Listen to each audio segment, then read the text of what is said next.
Hello friends. Did you know that nearly 80% of those who watch my videos aren't subscribed? If you enjoy the content, I'd truly appreciate it if you hit that subscribe button. It helps a lot. Also, don't forget to leave a like and share your thoughts in the comments. Your interaction not only supports the channel's growth, but also helps these stories reach more people. Thank you all for being here. By the way, where are you watching from? Let me know in the comments.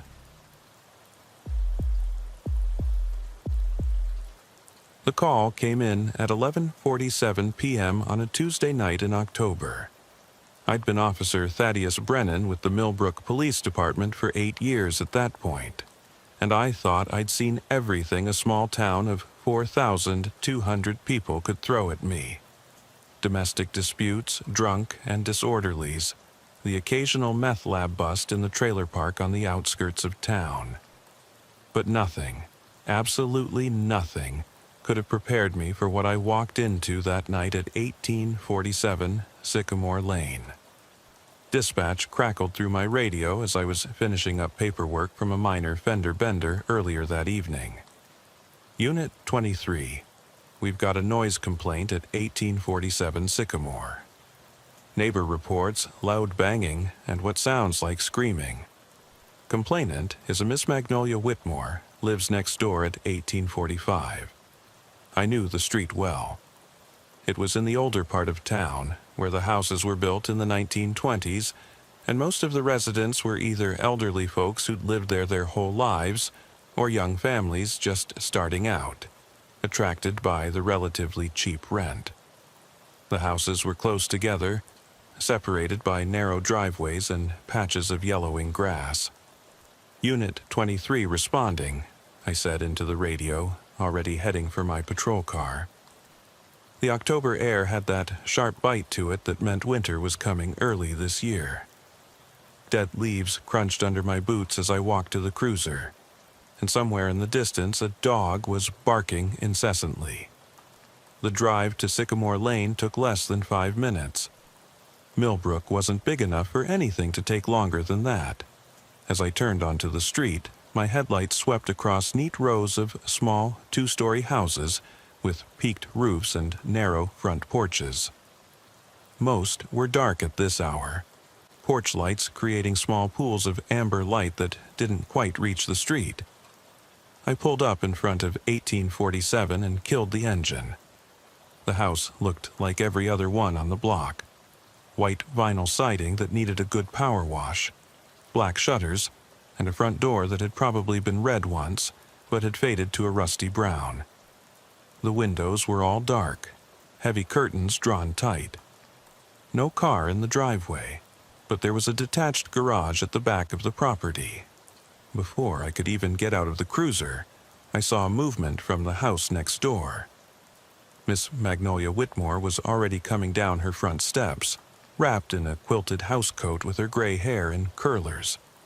She moved faster than you'd expect for a woman who had to be pushing 70. "Officer Thaddeus, thank goodness you're here," she said, her voice barely above a whisper as she approached my window. I'd dealt with Magnolia before. She called in complaints about once a month, usually about teenagers playing their music too loud or cars speeding down the street. But I'd never seen her this agitated. "Evening, Ms. Whitmore," I said, stepping out of the cruiser. "You called about a noise complaint?" She nodded vigorously, clutching her housecoat tighter around her thin frame. "It's Mr. Beauregard next door. I've lived beside him for near 20 years, and I've never heard anything like this.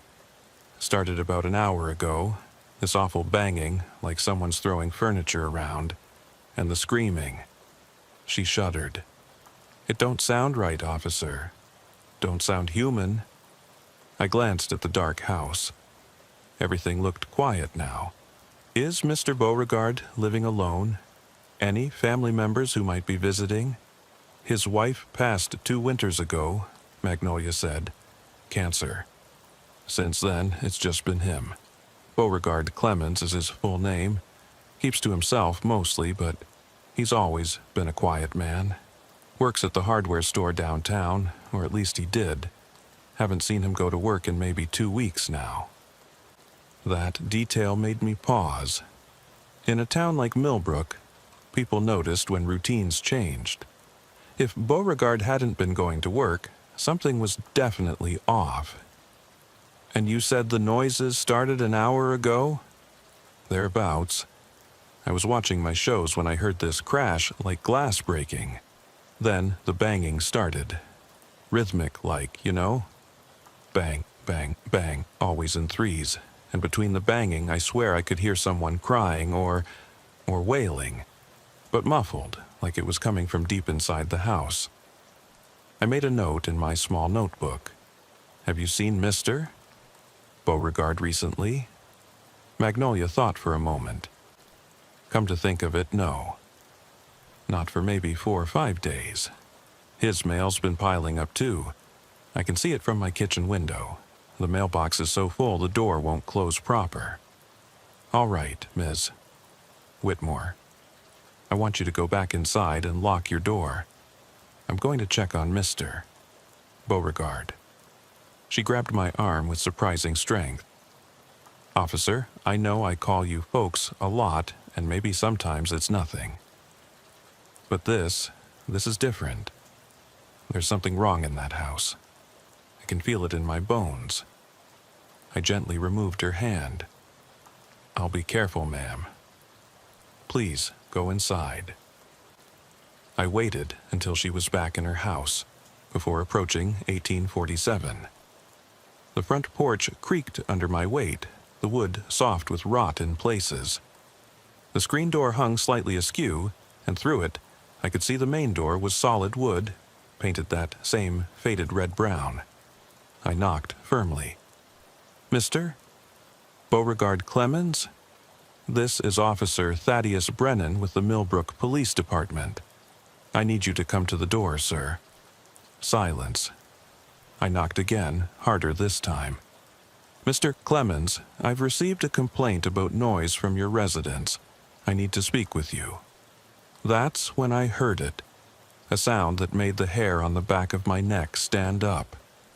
It was like breathing, but wrong somehow. Too wet, too labored, like someone trying to breathe through liquid. And it was coming from directly behind the door. Mr. Clemens, are you all right in there? If you're injured or need medical assistance, I need you to let me know. The breathing got louder, and then I heard what Magnolia must have meant.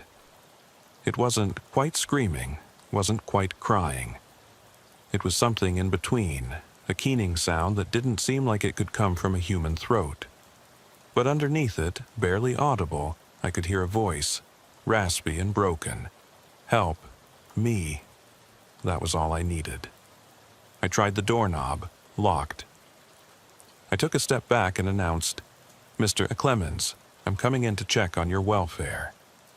Then I drove my shoulder into the door. The frame was old and weak, and it gave way on the second hit, the door swinging inward into darkness. The smell hit me immediately, a combination of rotting food, human waste, and something else, something metallic and sharp that made my stomach turn. I fumbled for my flashlight, the beam cutting through the darkness to reveal a living room that looked like a tornado had gone through it. Furniture was overturned, the couch cushions slashed open with stuffing scattered everywhere. The walls were covered in what looked like scratches, long gouges in the drywall that went from floor to ceiling. And on every surface, the walls, the floor, even the ceiling, were handprints. Bloody handprints, dozens of them, maybe hundreds, overlapping and smeared like someone had been crawling around the room, feeling their way in the dark. Mr. Clemens?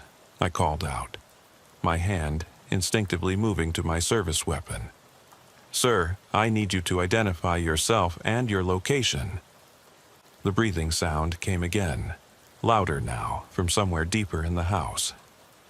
I moved carefully through the destroyed living room, glass crunching under my boots from what used to be a television screen. The kitchen was to my left, and I could see more destruction. Cabinets hanging open, dishes shattered on the floor. the refrigerator door standing wide with spoiled food spilling out onto the linoleum. But it was what I saw on the kitchen table that made me stop cold.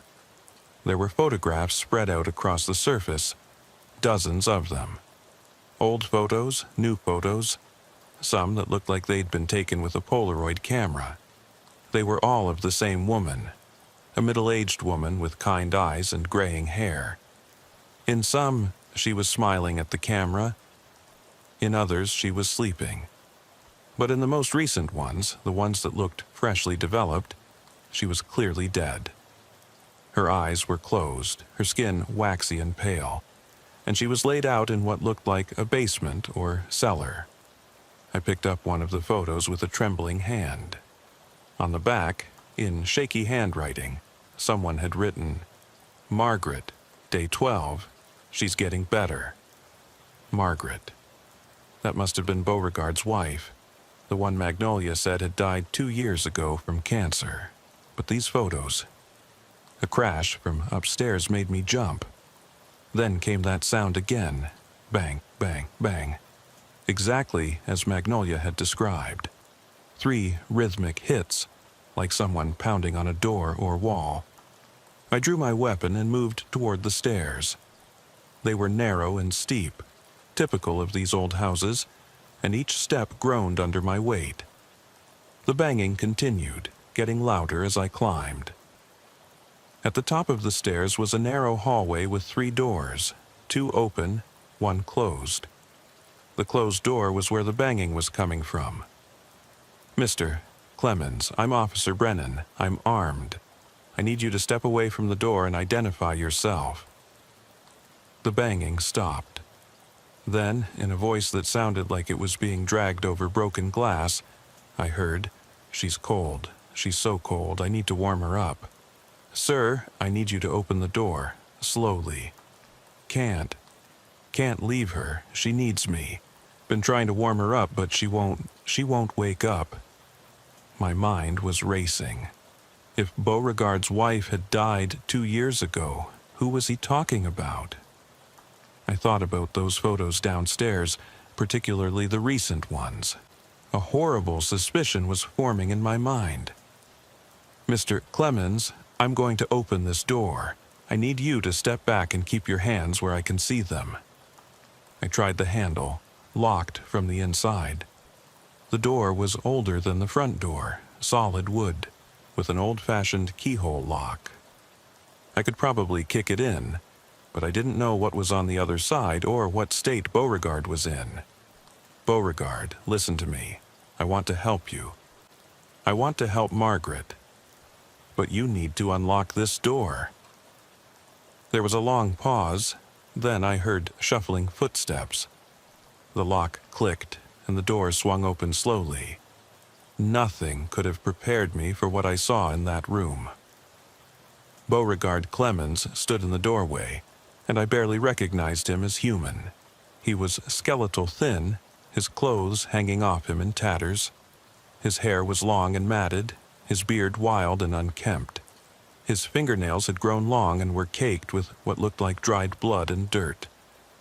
But it was his eyes that were the worst, wide and unfocused, with the kind of 1,000-yard stare I'd only seen in war veterans having flashbacks. "She's cold," he said again, stepping aside to let me see into the room. The master bedroom had been transformed into something out of a nightmare. The windows were covered with thick blankets nailed to the walls. Candles were everywhere, on the dresser, the nightstands, the floor, dozens of them, all burned down to various heights. The heat in the room was oppressive, had to be over 90 degrees. And on the bed, wrapped in what must have been every blanket in the house, was a form. A human form. "Jesus Christ," I whispered, then immediately called for backup and an ambulance on my radio. Beauregard moved toward the bed, and I had to physically restrain him. "No, sir." Step back now. "But she needs me. She's cold. I've been trying to warm her up, but nothing works. The furnace broke and I tried to fix it, but then I thought maybe candles would be better. More natural heat, you know." like when we went camping when we were young. She always loved camping. As my backup arrived, all 2 officers that were on duty that night, and the paramedics rushed in, the full story began to emerge. Beauregard's wife, Margaret, had indeed died of cancer 2 years ago. She'd been cremated, her ashes scattered at the lake where they'd honeymooned. But Beauregard had never accepted it. According to what we later pieced together from his ramblings and the evidence in the house, he'd been visiting the cemetery regularly, convinced that Margaret was just sleeping, that she'd been buried alive somehow despite being cremated. About 3 weeks before that night, something in his mind had finally snapped completely. He'd gone to the cemetery with a shovel, but instead of finding his wife's grave, which didn't exist, he'd dug up someone else. A woman named Dorothy Hutchins, who'd been buried just a week earlier. In his broken mind, he'd convinced himself that this was Margaret, that she'd been cold in the ground and needed to be warmed up to wake up again. He'd brought Dorothy Hutchins' body back to his house in the middle of the night, convinced she was his wife who just needed to be warmed up to come back to life. For 3 weeks he'd been keeping her corpse in his bedroom, surrounded by candles, piling blankets on top of her, talking to her, trying to feed her. The banging sounds Magnolia had heard were him pounding on the walls in frustration when she wouldn't respond, wouldn't wake up, wouldn't eat the soup he'd tried to spoon into her decaying mouth. The paramedics couldn't do anything for Dorothy Hutchins, of course. She'd been dead for nearly a month at that point. They sedated Beauregard, who fought them every step of the way, screaming about how they were letting Margaret get cold again, how she needed him. It took all 3 of us officers to hold him down while they administered the sedative. As they wheeled him out on a gurney, he looked at me with those hollow eyes and said something I'll never forget. She spoke to me yesterday. She said she was getting warmer. She said she'd wake up soon if I just kept trying. The thing is, Dorothy Hutchins had been dead for weeks. There was no way she could have spoken to anyone.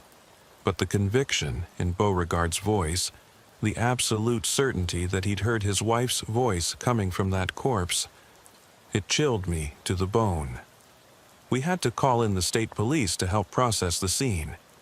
It was beyond anything our small department could handle. The photographs alone took hours to catalog. There were hundreds of them, documenting Beauregard's descent into madness. The early ones showed him at Margaret's grave marker at the crematorium, then visiting other graves, seemingly searching for something. Then came photos of Dorothy Hutchins' grave, first intact, then disturbed, then fully excavated. But it was the basement that revealed the full extent of Beauregard's break from reality. I found the door to the basement behind the kitchen, painted the same off-white as the walls so it almost blended in. The smell coming from below was different from the rest of the house, earthier, with a chemical undertone that made my nose burn.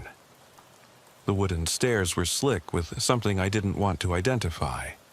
My flashlight beam swept across a space that had been transformed into some kind of makeshift laboratory or workshop. There were books everywhere. Medical texts, anatomy guides, books on Egyptian mummification, Victorian death practices, even what looked like occult texts about resurrection and bringing back the dead. On a workbench along one wall were jars filled with various liquids and what looked like organs. Though whether they were human or animal, I couldn't tell and didn't want to know. There were syringes, tubing, pumps, and other medical equipment that looked like it had been stolen from a hospital or medical supply company. Later, investigation confirmed that several break-ins at the local hospital storage facility over the past month had been Beauregard's doing. A notebook lay open on the bench, filled with his increasingly erratic handwriting.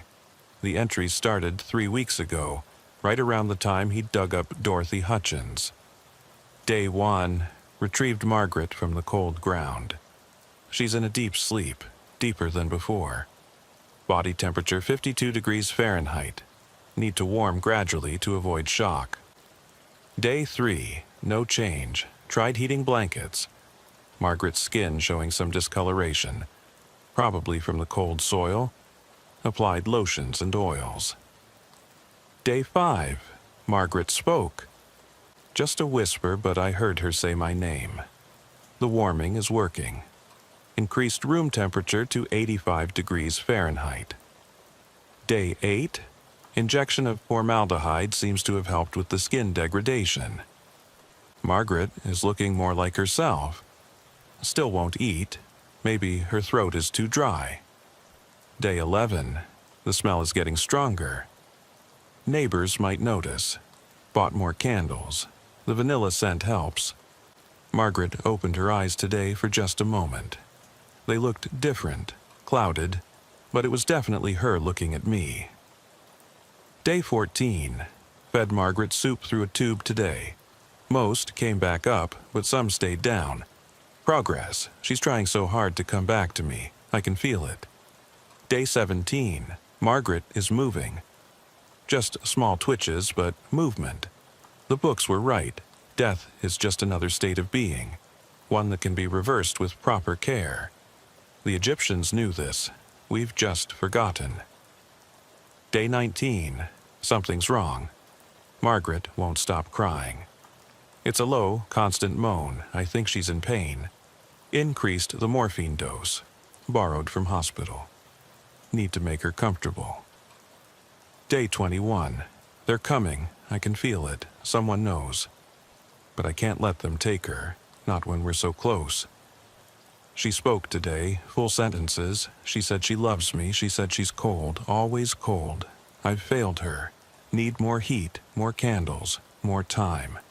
The entries became increasingly illegible after that, descending into rambling paragraphs about ancient resurrection practices, body temperature calculations, and fevered declarations of love for Margaret.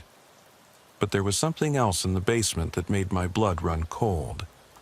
In the corner, covered by a tarp, was a second body.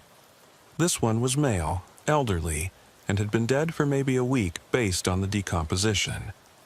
We later identified him as Harold Fitzgerald, a widower who'd lived alone on the other side of town. He'd been reported missing 5 days earlier. According to Beauregard's notes, he'd decided that Margaret was lonely, that she needed company while she recovered. So he'd found Harold, whose wife had died the previous year, thinking they could be friends in their healing process. Harold had been strangled. The ligature marks on his neck were clear even through the decomposition. In Beauregard's twisted mind, he was helping Harold reunite with his wife in some kind of suspended state between life and death. The state police detective, a seasoned officer named Ramirez, who'd driven down from the Capitol, stood next to me in that basement, both of us trying to process what we were seeing. 23 years on the force, he said quietly, and I've never seen anything like this. This isn't just murder or grave robbing. This is, I don't even know what to call it. Madness, I said. Pure madness. We found more evidence throughout the house over the next several hours. Beauregard had been planning this for months, maybe even since his wife had died 2 years ago. There were journals dating back to right after her death, filled with his inability to accept that she was gone. He'd started with denial, then moved to bargaining with God, then to researching everything he could about death and resurrection. The breaking point seemed to have come when he'd lost his job at the hardware store 6 weeks earlier. Without that routine, that connection to normalcy, he'd spiraled completely. His journals from that period were almost unreadable, filled with elaborate diagrams of the human body, calculations about soul weight he'd apparently read about the 21 grams, experiment, and increasingly desperate plans to bring Margaret back. What struck me most was how methodical he'd been in his madness. This wasn't a crime of passion or a sudden psychotic break. This was planned, researched, and executed with a twisted kind of logic that made sense only in his fractured mind. We found receipts for everything: the medical equipment, the formaldehyde, the morphine he'd stolen. He'd actually left IOUs at the hospital, promising to pay them back once Margaret was better. He'd kept detailed records of Dorothy Hutchins' treatment, documenting every injection, every temperature change, every moment he thought he saw signs of life returning. The photographs were the worst part. Not just the ones on the kitchen table, but albums and albums of them throughout the house. Pictures of Margaret when she was alive, healthy and smiling.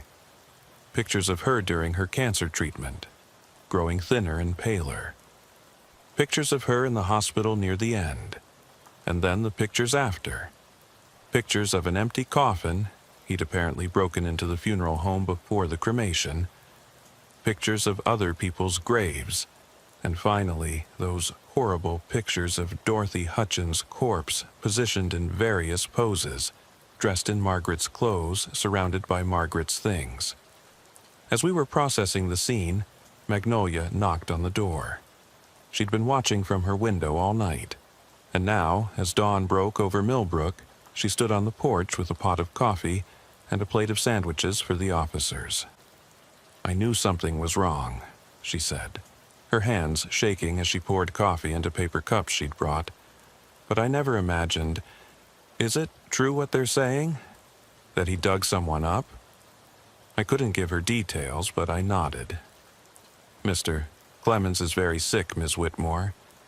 He's getting help now." "And the other person? The one in the bedroom?" "I can't discuss that, ma'am." "But you did the right thing calling us." She looked at the house, then back at me. "You know, Beauregard was such a good man before Margaret died. They were so in love, even after 40 years of marriage. He'd bring her flowers every Friday, without fail.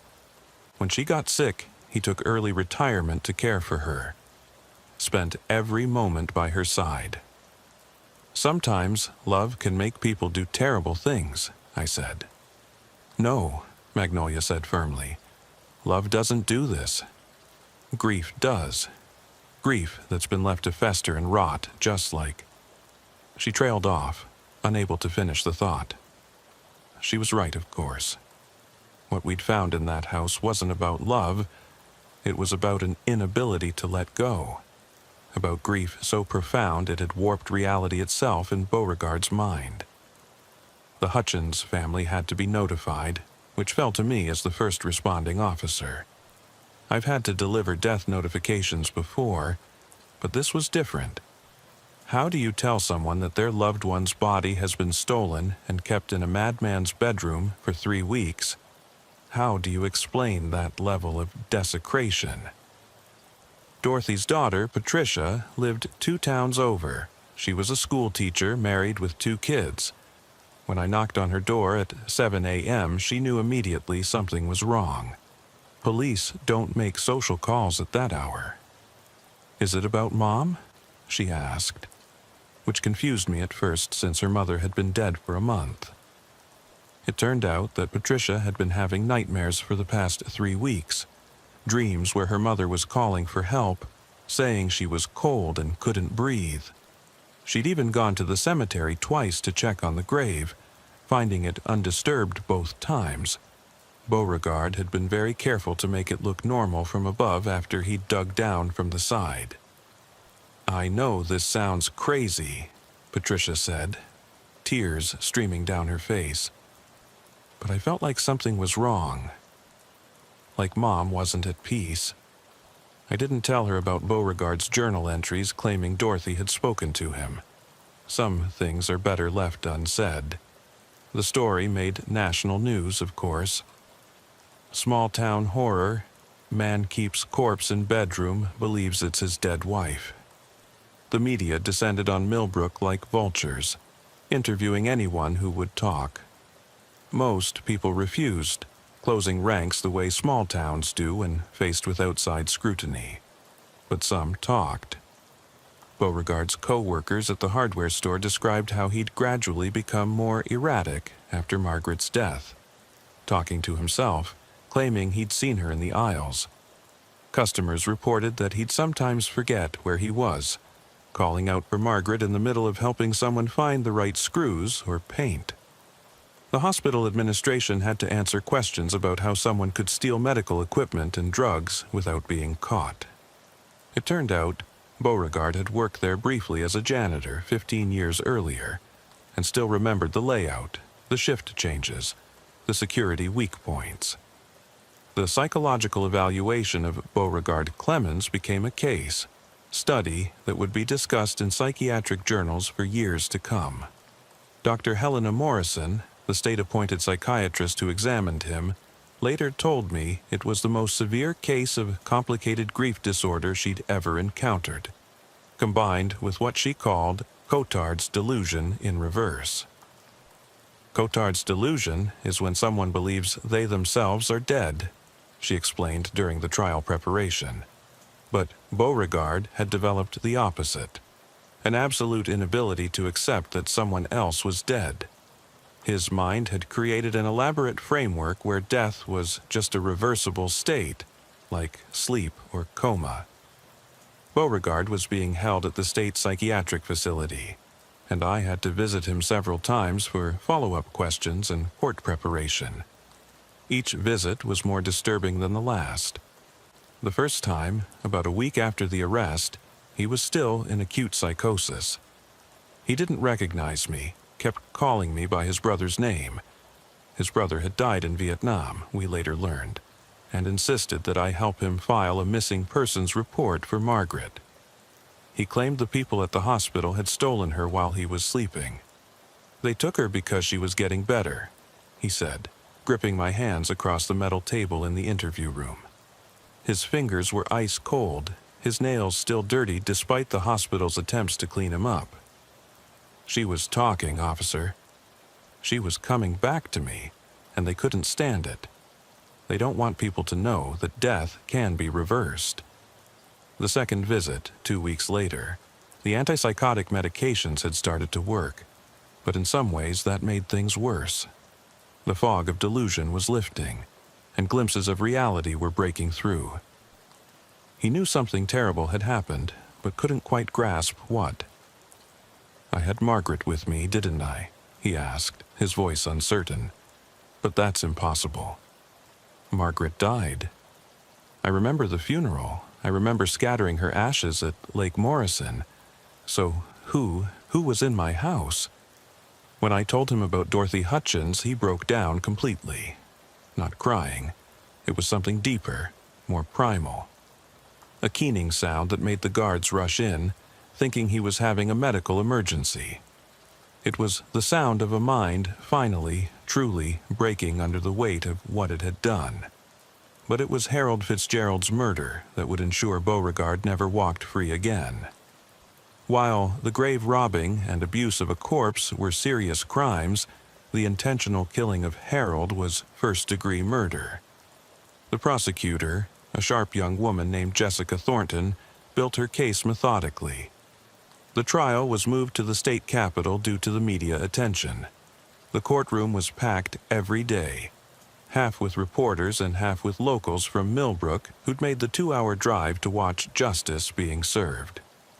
Magnolia Whitmore was there every day, always in the same seat in the third row, her hands folded in her lap, watching everything with those sharp blue eyes. My testimony took 2 full days. The prosecutor walked me through every detail of that night, the call, the arrival at the scene, the discovery of the bodies. The defense attorney, a public defender named Marcus Boyd, who'd drawn the short straw on this case, tried to establish that Beauregard was insane at the time of the crimes. "Officer Thaddeus," Boyd said during cross-examination, "in your professional opinion, was Mr. Clemens aware of what he was doing when you encountered him that night?" "He was aware of his actions," I replied carefully. "He had taken deliberate steps to secure the bodies, to maintain them, to hide his activities." "That shows awareness." But did he understand that Dorothy Hutchins was not his wife? Did he understand that she was actually dead? I thought about those journal entries, the careful documentation, the methodical planning. I believe he understood on some level, sir. The fact that he had to dig up a body, that he had to hide his activities, suggests he knew what he was doing was wrong. The defense's own psychiatric expert testified that Beauregard was suffering from severe psychosis, that he genuinely believed he was caring for his wife. But the prosecution countered with evidence of planning and premeditation. The break-ins at the hospital, the careful selection of Dorothy Hutchins because she physically resembled Margaret, the murder of Harold Fitzgerald. Patricia Hutchins gave victim impact testimony that left half the courtroom in tears. She talked about her mother's peaceful death after a long illness, how the family had found comfort knowing she was at rest, only to have that peace shattered by Beauregard's actions. "My children keep asking if Grandma is okay now," she said, her voice breaking. "How do I explain to a 7-year-old that someone took Grandma's body? How do I make them feel safe when such evil exists in the world?" Harold Fitzgerald's son, Thomas, flew in from Oregon to testify. He was a quiet man, an accountant who looked nothing like his father except for the same gentle eyes. He talked about how his father had just been starting to heal from his wife's death, how he'd been planning to visit his grandchildren for Christmas. "Dad died alone and afraid," Thomas said, staring directly at Beauregard, not from illness or age, but because someone decided he should die. There's no sense in it. No reason that makes it comprehensible. Beauregard himself never testified. His lawyers advised against it, and honestly, I don't think he was capable. By the time of the trial, 3 months after that night on Sycamore Lane, he was a shell of a person. The medications kept him stable but flat, like all the life had been drained out of him. He sat at the defense table in an ill-fitting suit, staring at nothing, occasionally mumbling to himself. Only once during the trial did he show any emotion. It was when the prosecution showed a photograph of Margaret, his actual wife, from when she was alive and healthy. Beauregard looked at it and started to cry. Not the wild keening from the psychiatric hospital, but quiet, normal tears. For just a moment he seemed like a regular person grieving a terrible loss. Then the moment passed, and he went back to that 1,000-yard stare. The jury deliberated for less than 4 hours. Guilty on all counts: first-degree murder for Harold Fitzgerald, abuse of a corpse for Dorothy Hutchins, breaking and entering, theft of medical supplies, and a dozen other charges. He was sentenced to life without the possibility of parole, with the judge recommending he serve his time in a secure psychiatric facility rather than a regular prison. After the verdict, I walked out of the courthouse to find Magnolia Whitmore waiting by my patrol car. "I wanted to thank you, Officer Thaddeus," she said, "for taking my call seriously that night. For doing your job. Just doing my duty, ma'am." She shook her head. "No, it was more than that. You treated him with dignity even after seeing what he'd done. You didn't brutalize him or hurt him, even though you had every reason to be disgusted. That matters." She was quiet for a moment, then added, "I've been thinking about moving. Can't look at that house next door without remembering. But then I think someone needs to remember. Someone needs to witness what grief can do when it goes untended." She was right about that. The house at 1847 Sycamore Lane stood empty for 2 years before it was finally demolished. The lot remains vacant to this day, a gap in the row of houses like a missing tooth. Kids say it's haunted, that you can sometimes hear crying coming from where the house used to be. But I know better. There's nothing supernatural about what happened there. It was entirely, horribly human.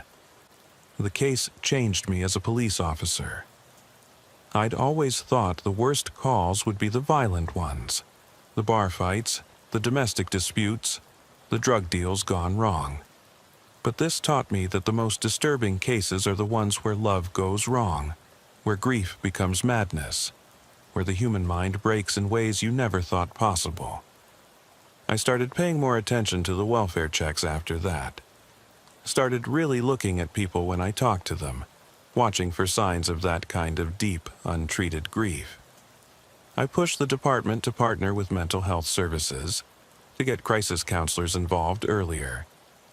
We couldn't save Beauregard Clemens, Dorothy Hutchins, or Harold Fitzgerald, but maybe we could prevent the next tragedy. About a year after the trial, I got a letter forwarded from the state psychiatric facility. It was from Beauregard, written in shaky handwriting on yellow legal paper. It read, "Officer Thaddeus, the doctors tell me I did terrible things. I remember some of it now, like a nightmare I can't wake up from. I remember Margaret dying. I remember the emptiness after. I remember thinking I could fix it, that death was just another problem to solve. I want you to know I'm sorry, not just legally sorry, but truly sorry. I took that woman from her rest. I took that man from his life. I became something Margaret would have been horrified by. Sometimes I still hear her voice, but now I know it's not real. The medications help with that, but I miss the delusion sometimes. Is that wrong? To miss being crazy because at least then I believed she was still with me? Thank you for stopping me. Thank you for not letting me hurt anyone else. Beauregard Clemens, I never wrote back. What would I say? That I understood? I didn't. That I forgave him. That wasn't my forgiveness to give. That it would get better. We both knew that was a lie. 3 years later, I heard that Beauregard had died in the psychiatric facility. Heart attack in his sleep. He was buried in a potter's field with no ceremony, no family present. Magnolia Whitmore, who had moved to Florida by then, sent flowers. She was the only one who did. The case file for that night sits in the department archives now. Dozens of boxes of evidence, photographs, and testimony. Every few years, a true crime podcast or documentary filmmaker comes asking about it. I always decline to participate. Some stories don't need to be entertainment. Some horrors should stay buried in the past. But late at night, when I'm on patrol and pass by that empty lot on Sycamore Lane, I still think about it. About how thin the line is between love and obsession, between grief and madness. About how a noise complaint call turned into one of the most disturbing cases in the state's history. The new officers, the rookies who've heard about the case but weren't there, sometimes ask me about it. They want to know what it was like, finding those bodies, seeing that level of delusion firsthand. I tell them the same thing every time. Pray you never have a call like that. And if you do, remember that even the worst monsters were once just people who lost their way. But there's one detail I've never told anyone. Not even in my official reports.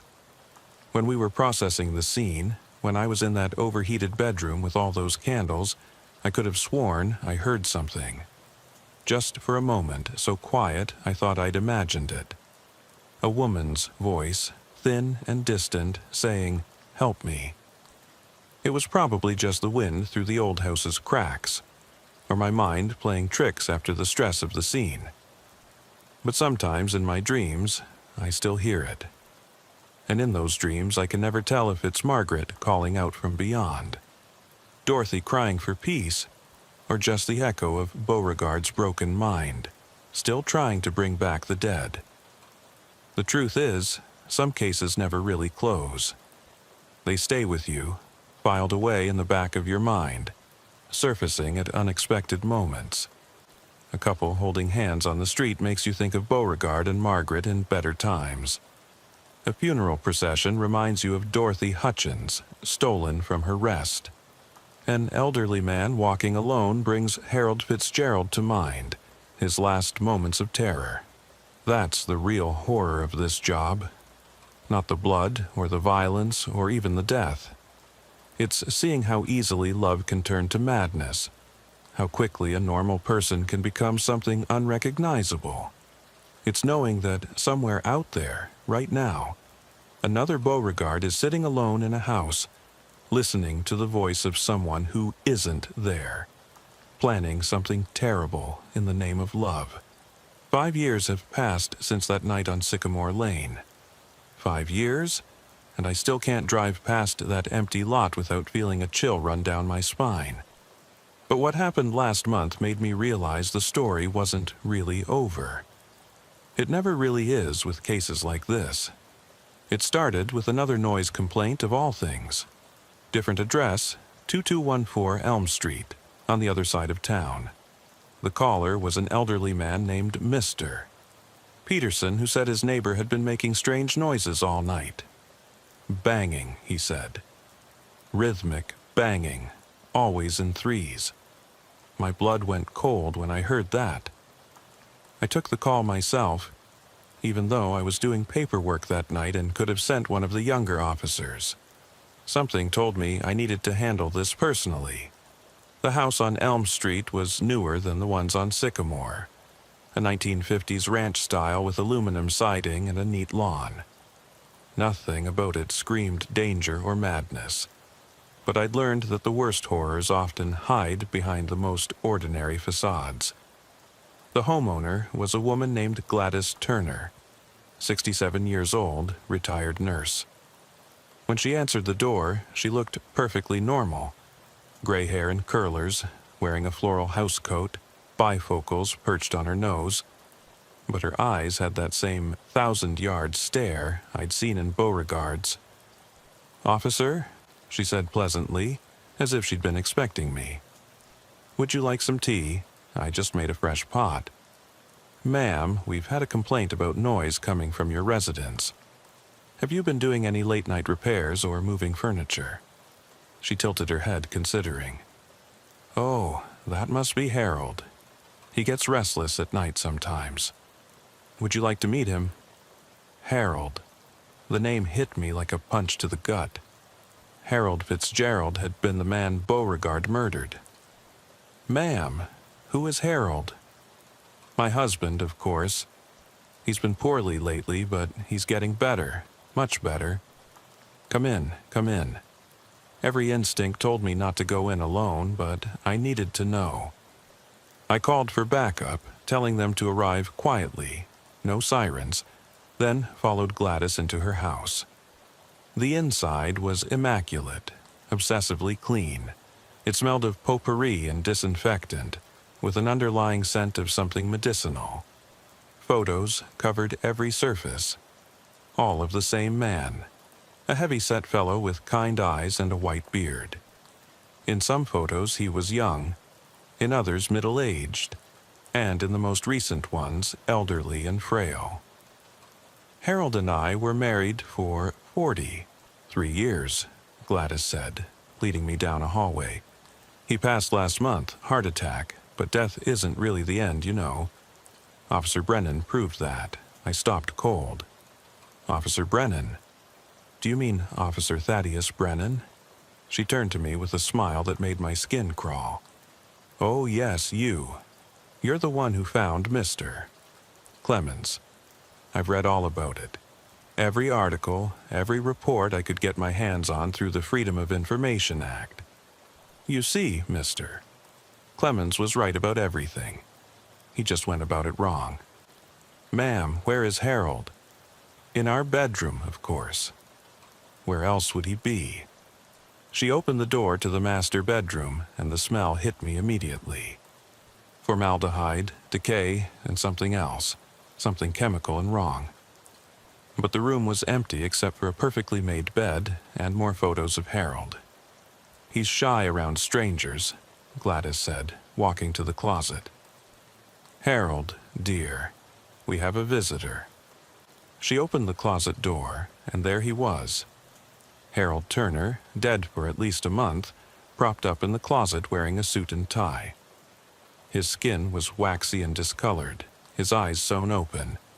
His mouth twisted into what was supposed to be a smile, but looked more like a grimace. But that wasn't the worst part. The worst part was that Gladys had clearly learned from Beauregard's mistakes. Harold's body had been professionally embalmed.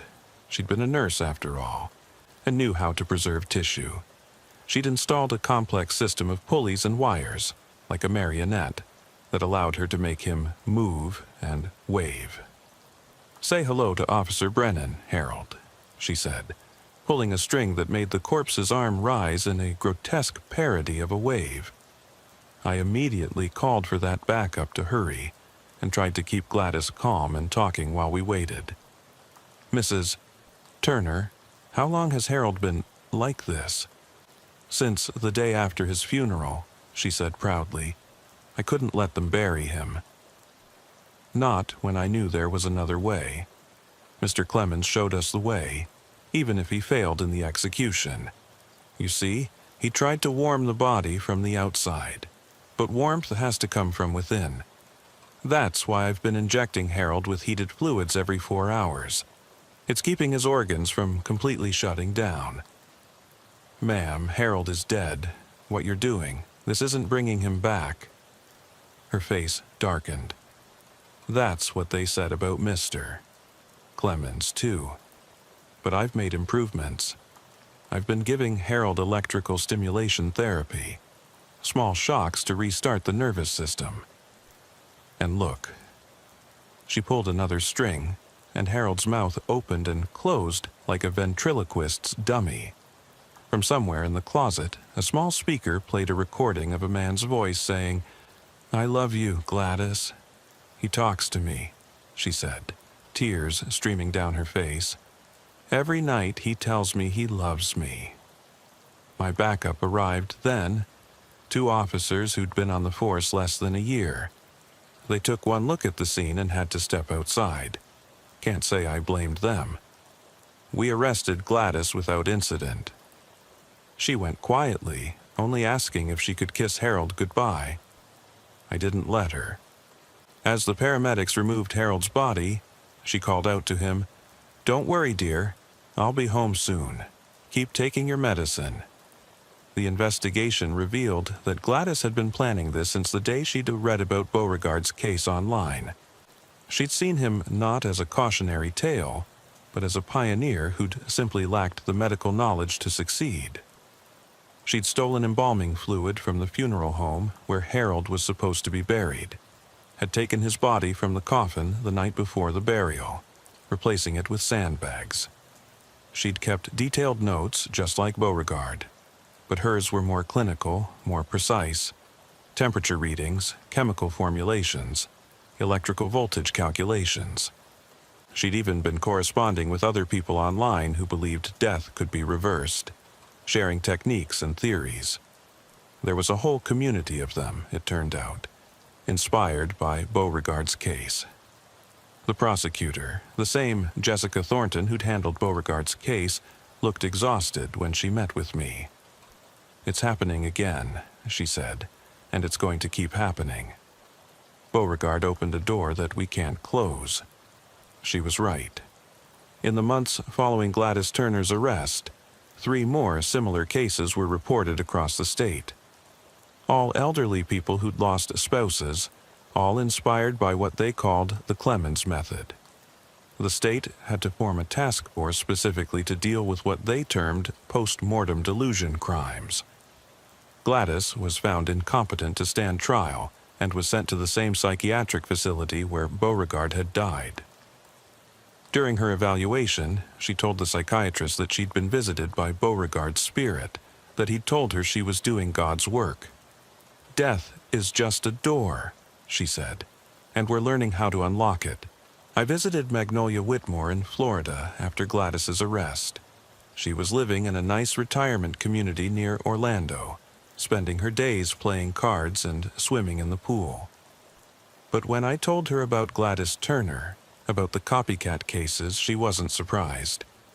"Evil spreads, Officer Thaddeus," she said, sipping lemonade on her porch. "Like a disease.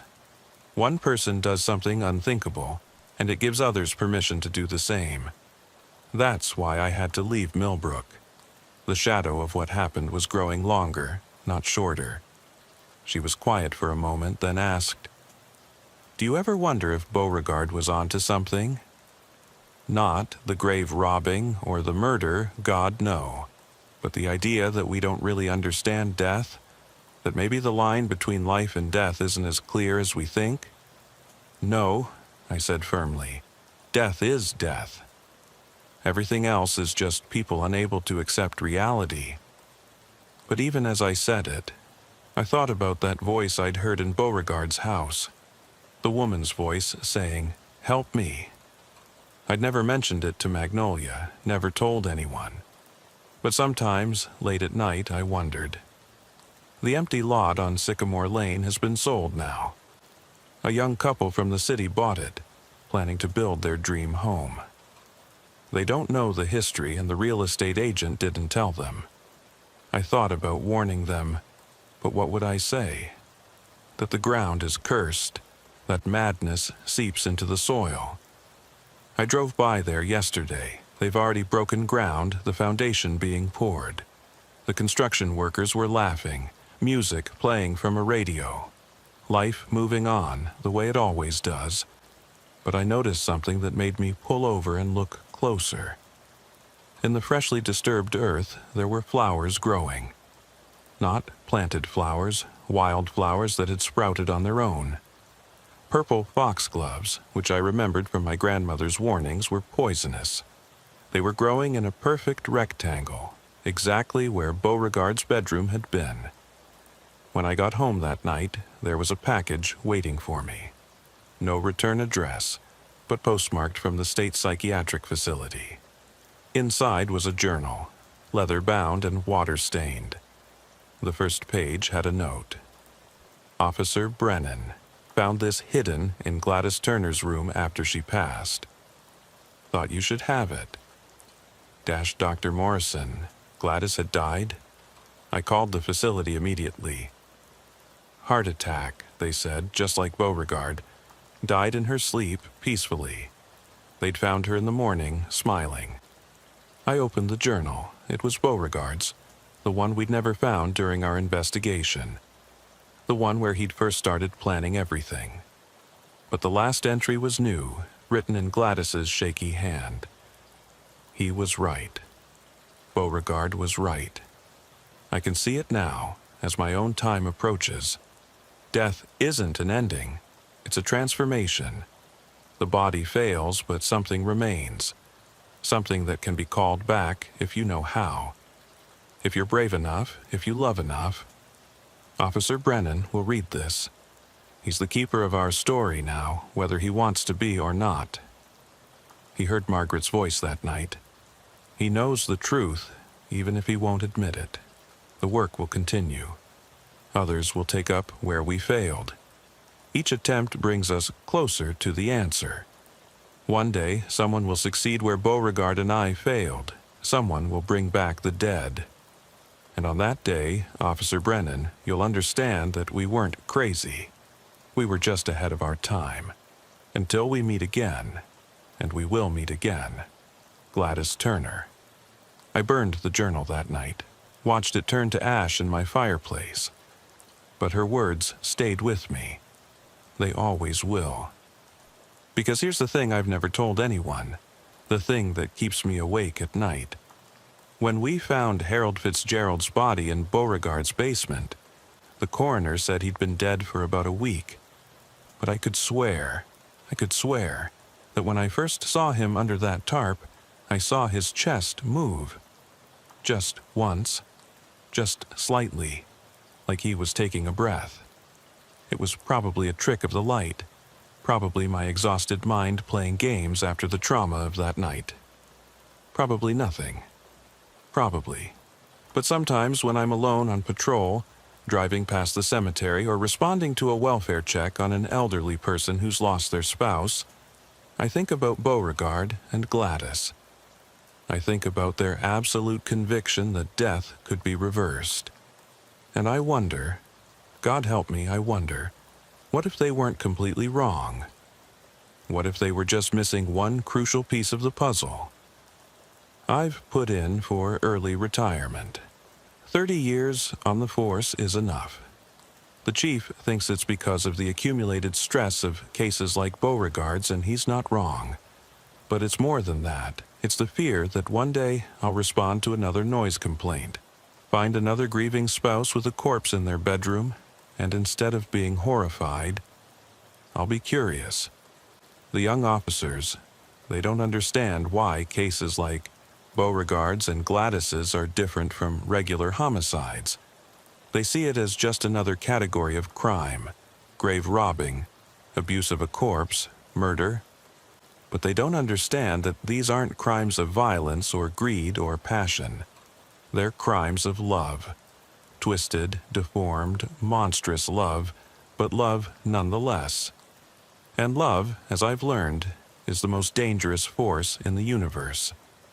As I write this, it's been exactly 1 week since they demolished the Turner house. Gladys had no family, so the property went to the state. They tore it down rather than try to sell it. Too much stigma, too much horror soaked into the walls. But yesterday, something strange happened. Mr. Peterson, the neighbor who'd called in the noise complaint about Gladys, called the station again. He said he was still hearing the banging from the Turner property. 3 knocks, pause. 3 knocks, pause. Even though the house was gone, nothing there but an empty lot. The officer who responded, one of those young kids who doesn't know the full story, told Mr. Peterson it was probably just the wind hitting the construction fence they'd put up. Mr. Peterson accepted that explanation. But I know better. I know that some things don't end just because we want them to. Some stories keep going, echoing through time, spreading like a virus from one broken mind to another. Somewhere out there, right now, someone is reading about Beauregard Clemens online. They're reading about Gladys Turner. They're looking at their dying spouse or recently deceased loved one and thinking, maybe, just maybe. And somewhere else, a phone is ringing at a police station. A dispatcher is taking notes about a noise complaint. Banging sounds, always in threes. A concerned neighbor. A welfare check needed. Some poor officer is about to walk into their own nightmare, their own confrontation with the impossible idea that love can conquer death, or die trying. My replacement starts next week. Young guy, eager, full of ideas about community policing and mental health intervention. I've tried to prepare him, tried to tell him about the kinds of calls that will stay with him forever. But how do you explain something like Beauregard Clemens? How do you warn someone about the Gladys Turners of the world? You can't. You just hope they're strong enough to face it when it comes. Strong enough to look madness in the eye and not blink. Strong enough to resist the terrible logic of grief. Strong enough to accept that sometimes dead is better. The night is falling now as I finish writing this. Somewhere in Millbrook, families are sitting down to dinner. Kids are doing homework. Couples are watching TV together. Normal life going on, the way it always does.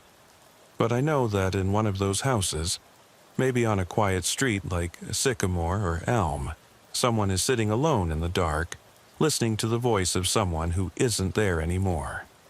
And they're planning something. Something unthinkable. Something that will require another officer, another night, another knock on another door. 3 knocks, to be precise. Always 3.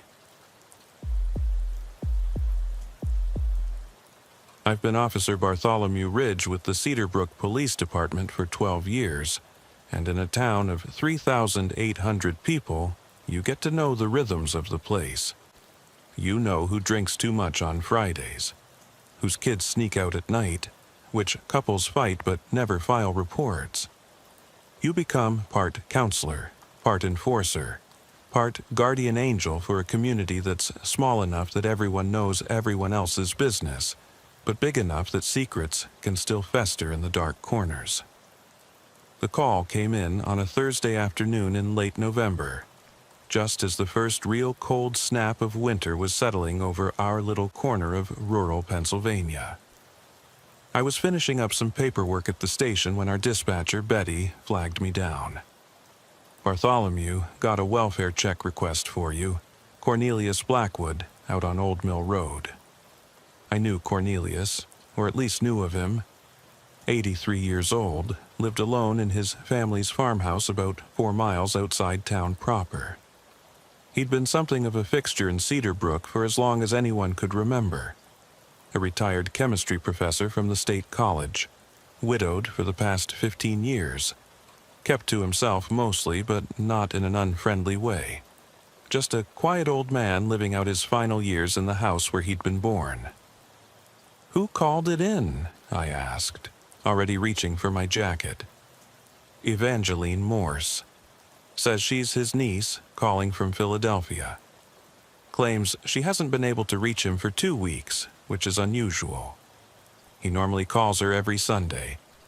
I knew Evangeline too, though not personally. She'd grown up in Cedar Brook but moved to the city years ago for work. She'd visit Cornelius during holidays, always stopping by the station to say hello and thank us for keeping an eye on her uncle. Nice woman, mid-40s, worked as a nurse at some big hospital downtown. "She'd try calling his neighbors?" I asked. "The Blackwood place doesn't really have neighbors, Bartholomew.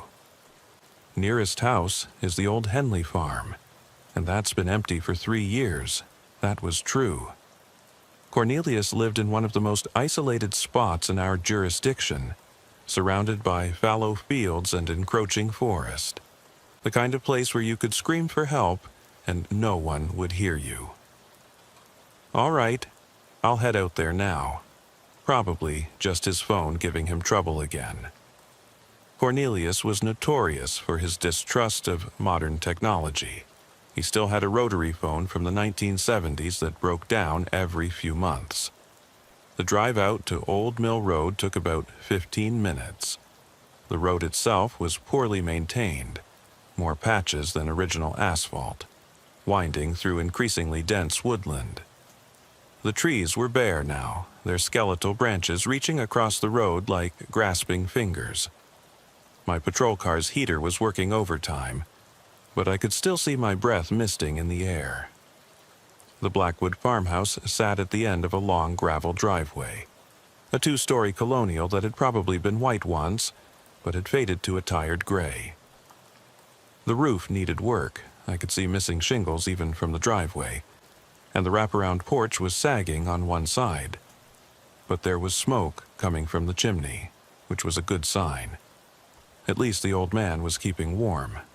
I parked behind Cornelius's ancient Ford pickup, which was covered in a layer of leaves and pine needles. That was concerning.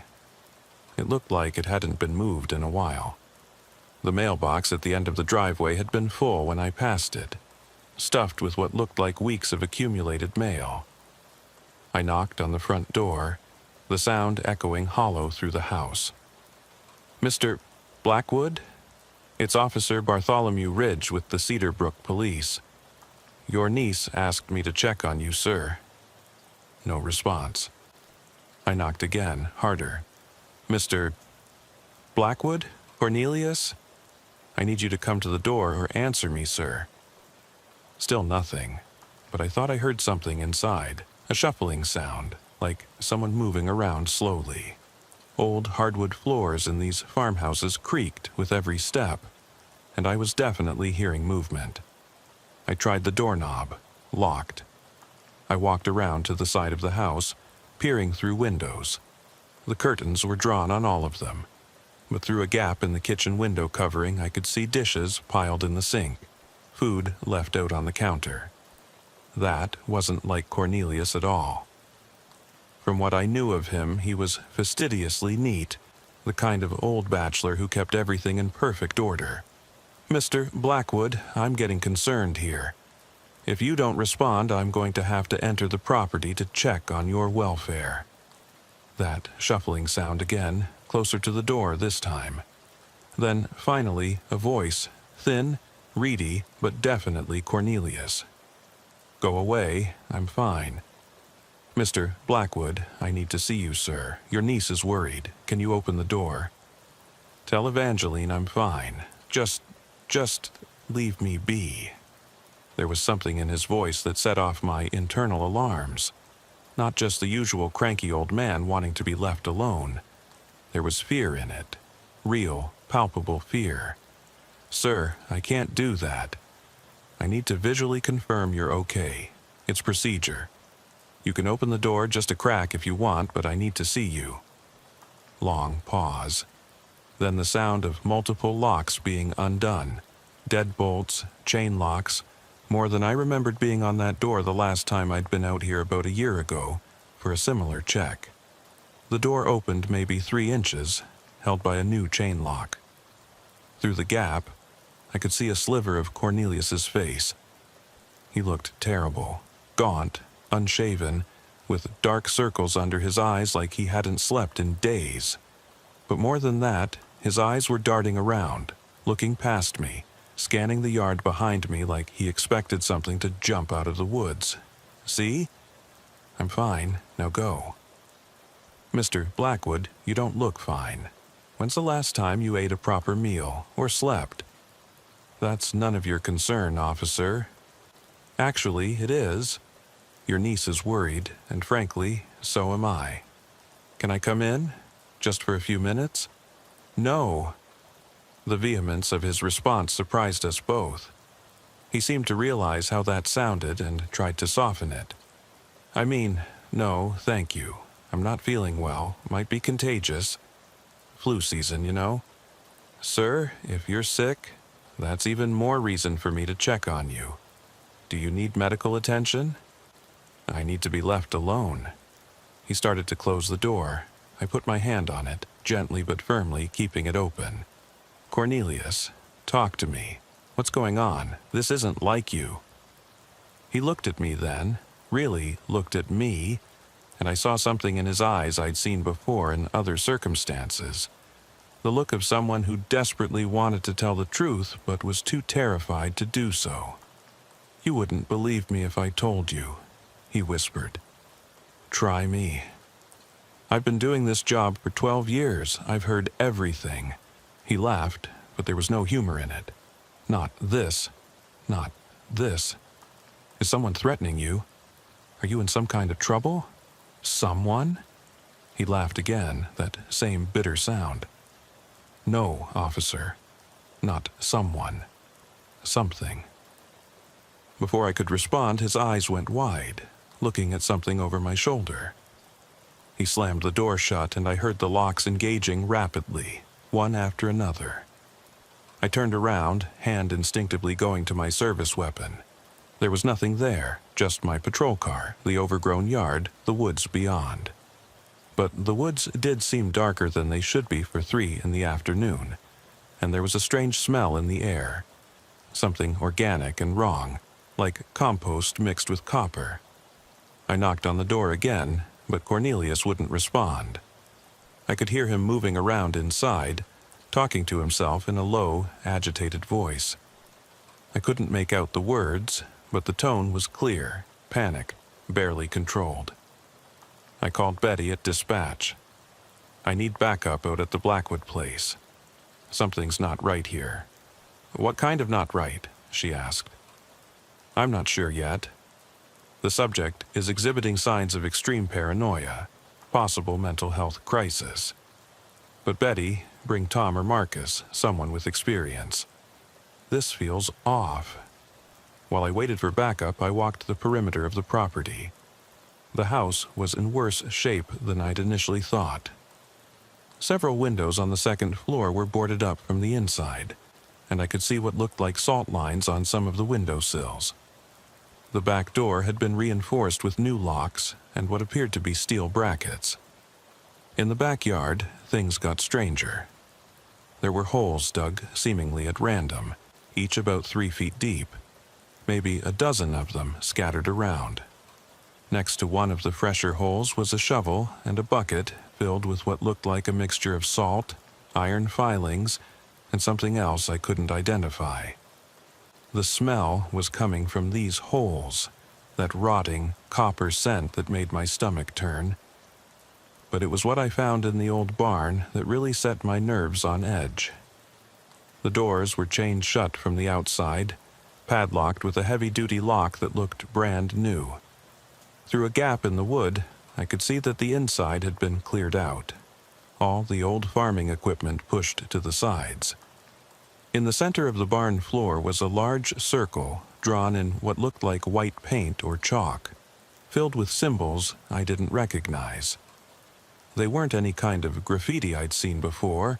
They looked older, more deliberate, like something out of a history book about medieval times. And in the center of the circle was a chair. Just a simple wooden chair with leather straps attached to the arms and legs.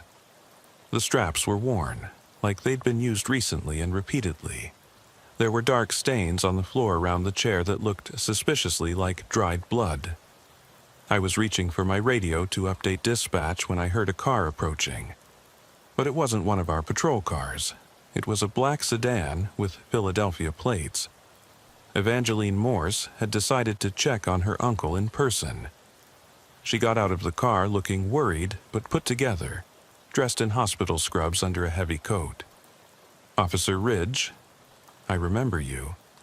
Is Uncle Cornelius okay?" "Miss Morse, I'm going to need you to stay back for now. Your uncle is inside the house, but he's showing signs of distress. We're treating this as a potential mental health situation." "Mental health? Uncle Cornelius?" She looked genuinely shocked. "He's the sanest person I know, sharp as a tack. We were just talking about quantum physics last month. He was explaining some new theory to me. When exactly did you last speak with him?" She thought for a moment. 2 weeks ago Sunday. He calls every week like clockwork, 7 p.m. sharp. When he didn't call, I figured maybe he forgot. But then the next week came and went. I tried calling him, but no answer. That's when I really got worried." "Did he sound normal during your last conversation?" "Yes, completely.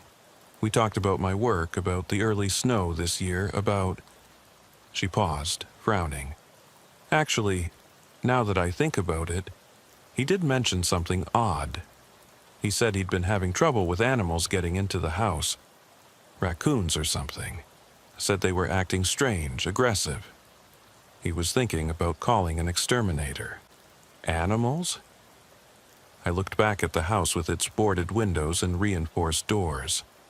That was a lot of fortification for raccoons. Tom Garrett arrived then, one of our senior officers. He was a good cop, steady, had been on the force for 20 years. I quickly briefed him on the situation, including what I'd found in the barn. "Jesus," he muttered. "Sounds like the old man's lost it. Paranoid delusions, maybe? It happens with isolation and age." "Maybe," I said, but something about this felt different from the usual mental health calls. The preparations were too elaborate, too specific. This wasn't random paranoia. This was targeted fear. "Let me try talking to him," Evangeline said. "He trusts me." I wasn't sure it was a good idea, but family could sometimes reach people when officials couldn't. "All right, but Tom and I are staying right with you." We approached the front door together. Evangeline knocked gently. "Uncle Cornelius?" "It's Evangeline. I drove up from Philly to see you." The response was immediate. "Evangeline, no, you shouldn't be here. You need to leave, now." "Uncle, please, I'm worried about you. The police are here too. We just want to help." "The police can't help." "No one can help. It's too late. It knows I know. It knows what I've been doing." "What knows, Uncle?" "What are you talking about?" There was a long silence. Then, in a voice so quiet we could barely hear it, "The thing in the woods. The thing that's been taking people." Tom and I exchanged glances. This was taking a turn I hadn't expected. In my experience, when elderly people started talking about things in the woods, It usually meant dementia or a UTI causing hallucinations. But the elaborate preparations, the specific fortifications, those suggested something more complex was happening in Cornelius's mind. "Uncle," Evangeline said, her voice steady despite her obvious concern, "there's nothing in the woods. You're safe. Will you please let us in so we can talk?" "You don't understand," Cornelius said through the door. "I have proof. I've documented everything. 3 months of observations, measurements, samples. It's real, Evangeline. God help me, it's real." "What kind of proof?" I asked, trying to keep him talking while I figured out our next move. "Scientific proof. Chemical analysis of the residue it leaves behind. Photographs of the tracks. Audio recordings of its calls. I was a scientist for 40 years, officer. I know the difference between imagination and empirical evidence." Tom leaned close to me. "We need to get in there. He could be a danger to himself." I agreed, but I wanted to avoid forcing entry if possible. That would only escalate the situation. "Mr. Blackwood, if you have evidence of a crime or a danger to the community, I need to see it. That's my job." There was a long pause. "Then you won't believe me." No one ever believes until it's too late. "Try me," I said. "If you have real evidence, I promise I'll look at it objectively." More silence. Then slowly, the locks began to disengage again. This time, the door opened wider, though Cornelius stayed partially hidden behind it. "Just you," he said, pointing at me. "Not them. I don't know them well enough." "Uncle," Evangeline started, but I held up a hand. "It's okay." "Tom, stay with Miss Morse. I'll be fine." Tom didn't like it, I could tell, but he nodded. I stepped inside, and Cornelius quickly shut and locked the door behind me. The inside of the house was worse than I'd imagined. Every window was covered with heavy blankets nailed to the frames. Salt lines ran along every doorway and windowsill. Strange symbols were drawn on the walls in what looked like charcoal. The smell was overwhelming. That copper compost scent mixed with unwashed human and rotting food. But it was organized chaos. There was a clear method to it. A large table in the living room was covered with maps, photographs, and notebooks. Red pins marked locations on a topographical map of the area. String connected some of the pins, creating a pattern I couldn't immediately discern. "This is my research," Cornelius said, gesturing to the table with shaking hands. 3 months of work. It started in September, right after the Henley family disappeared. The Henleys. They'd owned the farm about a mile from here.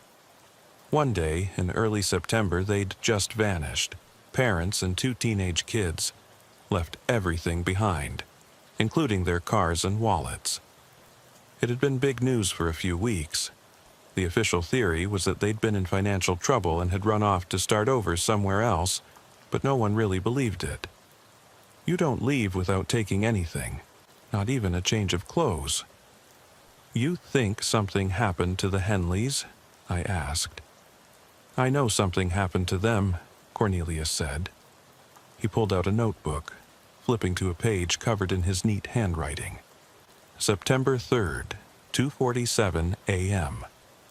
I heard screaming from the direction of the Henley farm. Not normal screaming, it was wrong. Too high-pitched, almost like an animal, but clearly human. I called 911, but by the time you people got there, they were gone. I remembered that call. I hadn't been on duty, but I'd heard about it. Officers had found the Henley house empty, no signs of struggle, no evidence of foul play. Just an empty house with dinner still on the table. After that, I started paying attention, Cornelius continued. I set up cameras around my property, motion sensors, audio recorders, and I started catching things. He pulled out a laptop, ancient by modern standards but functional. He opened a folder filled with video files. This was from September 15th, 3:33 a.m. The video was grainy, shot in night vision from what looked like a camera mounted on his barn. For the first few seconds, it showed nothing but the edge of the woods. Then, something moved among the trees. It was hard to make out, just a shape, really. But it was big, maybe 7 or 8 feet tall, and it moved wrong. Not like a bear or a person. It seemed to flow between the trees, almost liquid in its movement. "That's probably just a bear," I said, though even as I said it, I wasn't convinced. I'd seen plenty of bears, and they didn't move like that. "That's what I thought at first," Cornelius said. He clicked on another file. This is from September 22nd. Same camera. This time, the figure was closer, at the edge of his yard. The night vision gave everything a green tint, but I could see more details. It wasn't a bear. It wasn't anything I could immediately identify. It was bipedal, but hunched, covered in what looked like dark, matted fur or hair. But the proportions were all wrong. Arms too long, legs bent at angles that didn't make sense. "What the hell is that?" I muttered. "I don't know," Cornelius said. "But watch this." He clicked play on another video. This one showed the thing approaching one of the holes he'd dug in his backyard. It stopped at the edge, then recoiled, letting out a sound that made my skin crawl. A low, rumbling growl that seemed to have multiple tones, like several voices growling in harmony. "The holes are filled with a mixture I developed," Cornelius explained. "Iron filings, salt and sulfur, along with some other compounds. It seems to repel it. That's why I dug them all around the property, to create a barrier." "Mr. Blackwood," I said carefully, "these videos are interesting, but they could be explained in other ways. Someone in a costume may be trying to scare you." He laughed bitterly. "That's what I wanted to believe. But then I found this." He opened another folder, this one filled with photographs. They showed tracks in the mud, large, three-toed prints with what looked like claw marks. A ruler placed next to one print showed it was nearly 18 inches long. These were at the Henley farm, near their back door. I took these photos before the rain washed them away. And there's more. He pulled out a glass jar filled with a dark, viscous substance. This is the residue it leaves behind. I've analyzed it. It contains proteins and enzymes I've never seen before. The molecular structure doesn't match any known biological material. You analyzed it? How? I still have friends at the college. I sent samples to them under the pretense of it being an unknown fungal growth. They couldn't identify it either, said it was like nothing in any database. I was starting to feel overwhelmed. Either Cornelius had constructed the most elaborate delusion I'd ever seen, complete with fabricated evidence, or number. There had to be a rational explanation. "Have you shown this to anyone else?" I asked. I tried. I called the state police, the FBI, even a cryptozoologist I found online. No one took me seriously. That's when I realized it knows I know. It's been watching me, waiting, getting closer. He showed me more videos. In each one, the thing appeared closer to his house. The most recent, from just 3 nights ago, showed it standing at his front door, just out of frame of the camera, but its shadow visible in the moonlight. It stood there for nearly an hour, not moving, just waiting. "That's when I stopped sleeping," Cornelius said. "It's testing my defenses, looking for a way in. And I think it's learning." "Learning?" He nodded, pulling out another notebook. This one was filled with observations, times, dates, patterns. It avoids the cameras now, mostly. stays just out of range. It's figured out where the motion sensors are, and last week, he paused, swallowing hard. Last week, I found scratches on my bedroom window, from the inside. From the inside? But that's impossible if it can't get in, I know. That's what terrifies me. Either it found a way in that I don't know about, or... He trailed off. Or what? Or there's more than one, and one has been inside all along. A chill ran down my spine. I looked around the cluttered, dimly lit house with new eyes. Every shadow seemed threatening. Every creak of the old house ominous. Mr. Blackwood, I think we need to get you out of here. You can stay with your niece for a while. Get some rest, and... No! He grabbed my arm with surprising strength. Don't you understand? It's not after me specifically. I'm just in its territory. If I leave, it'll just move on to someone else. Someone who isn't prepared. At least here, I have defenses. Then, we need to involve more people. The state police, wildlife services, they won't believe it until they see it. And by then, it might be too late. He looked at me with desperate eyes. Officer Ridge, I know how this sounds. I know you think I'm crazy, but I'm asking you, begging you, to just consider the possibility that I'm not. Look at the evidence, really look at it. I spent the next hour going through his materials more carefully. The videos were disturbing, certainly, but videos could be faked. The tracks could be manufactured. The residue, that was harder to explain. But there could be natural explanations. But it was the pattern on the map that finally made me pause. The red pins marked sightings, disappearances, and strange incidents going back 3 months. But when I looked closer, I realized they went back further. Cornelius had added newspaper clippings and historical records. Missing persons, unexplained deaths dating back decades. They formed a rough circle with about a 5-mile radius, centered on a particular section of the woods. This has been happening for years? I asked. Longer. I found records at the Historical Society going back to the 1800s. Native American legends before that. They called it the hunger that walks.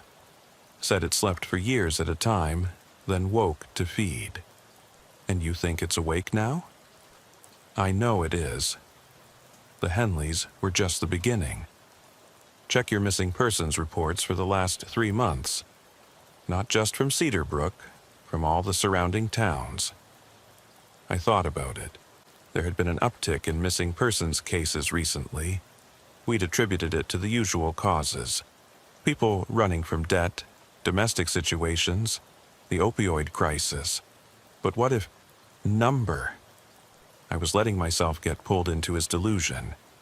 There had to be a rational explanation. Mr. Blackwood, I need to make some calls, check on some of this information. Will you be okay if I step outside? He nodded, but grabbed my arm again as I turned to go. Officer Ridge, whatever you do, don't go into the woods, not at night. And if you hear it calling, it can mimic voices, sound like someone you know. Don't follow, that's how it got the Henleys. Their youngest daughter heard her friend calling from the woods. She went to look, and the whole family went after her. I stepped outside, my mind racing. Tom and Evangeline were still waiting by the patrol car, looking anxious. Well? Tom asked. He's coherent, paranoid definitely, but coherent. He believes something is stalking him, something from the woods. Dementia? Evangeline asked, though she didn't sound convinced. I don't think so. He's got evidence of something. I need to make some calls.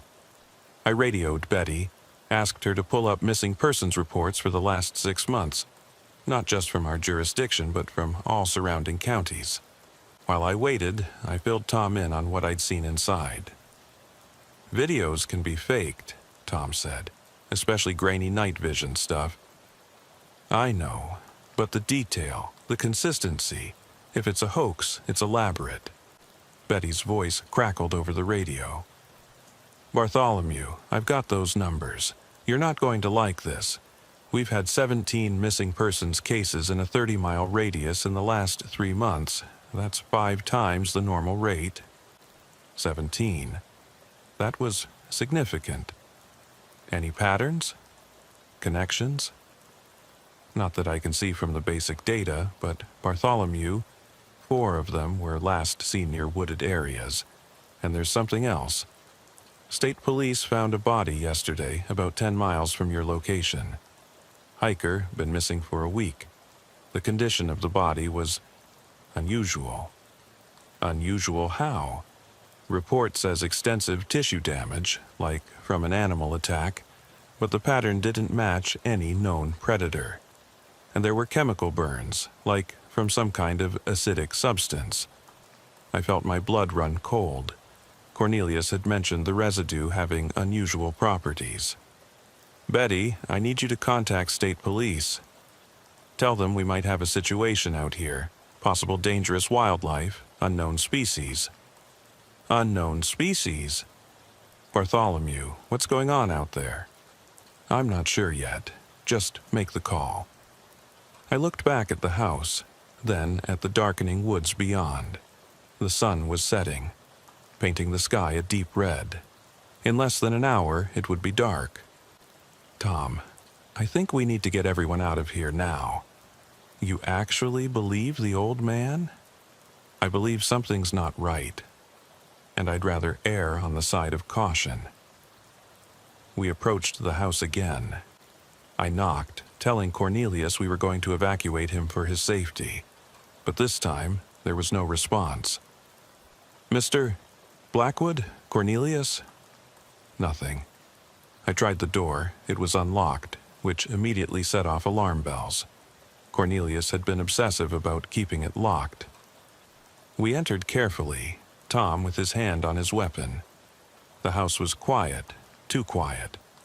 The laptop was still open on the table, but Cornelius was nowhere to be seen. "Uncle Cornelius?" Evangeline called out, worry clear in her voice. That's when we heard it, a sound from upstairs.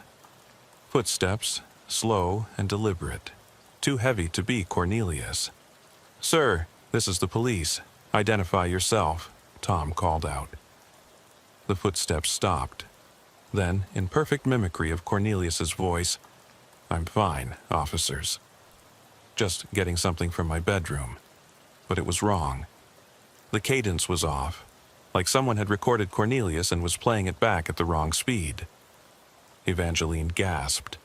"That's not him. That's not my uncle." The footsteps started again, moving toward the stairs.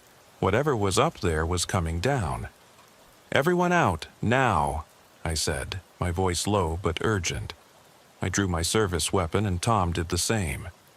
"But my uncle," Evangeline started. "Miss." "Morse, get to the patrol car and lock the doors. Call for backup. Go." She hesitated for just a moment, then ran. I heard the front door slam behind her. The footsteps on the stairs were getting closer.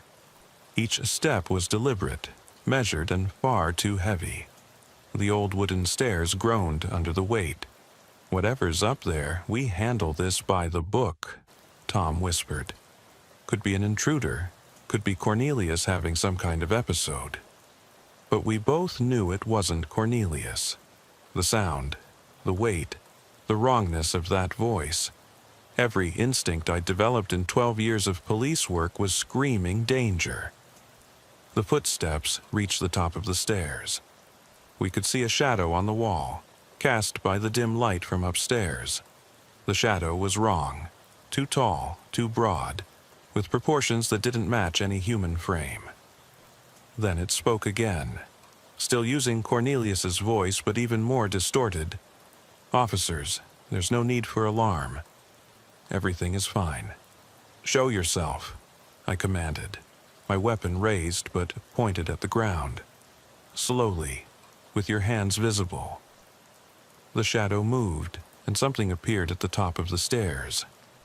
In the dim light, I first thought it was Cornelius, but as my eyes adjusted, I realized the truth was far worse.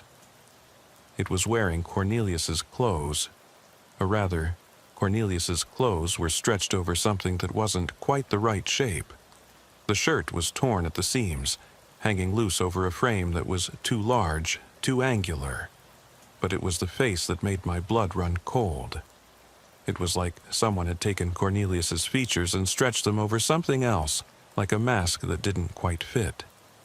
The eyes were wrong, too large, too dark, reflecting the light like an animal's. "Drop the weapon," it said, still in that horrible mimicry of Cornelius's voice. "Where's Cornelius?" I demanded. "What did you do with him?" It tilted its head at an angle that would have broken a human neck. "I am Cornelius. See?" It smiled, revealing far too many teeth. Tom fired first. 3 shots center mass, exactly as we were trained.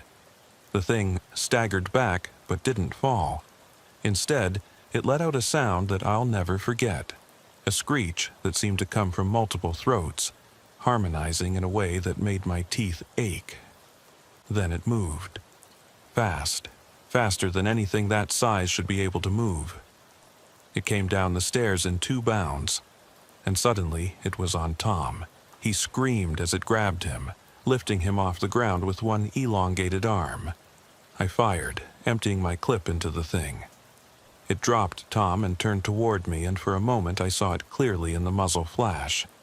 It wasn't wearing Cornelius's clothes. It had somehow incorporated them into itself. The fabric melding with what looked like dark, mottled skin. Its face was shifting, features rearranging themselves, trying different configurations like it was trying to remember how to look human. It lunged at me, and I dove sideways, crashing into Cornelius's research table.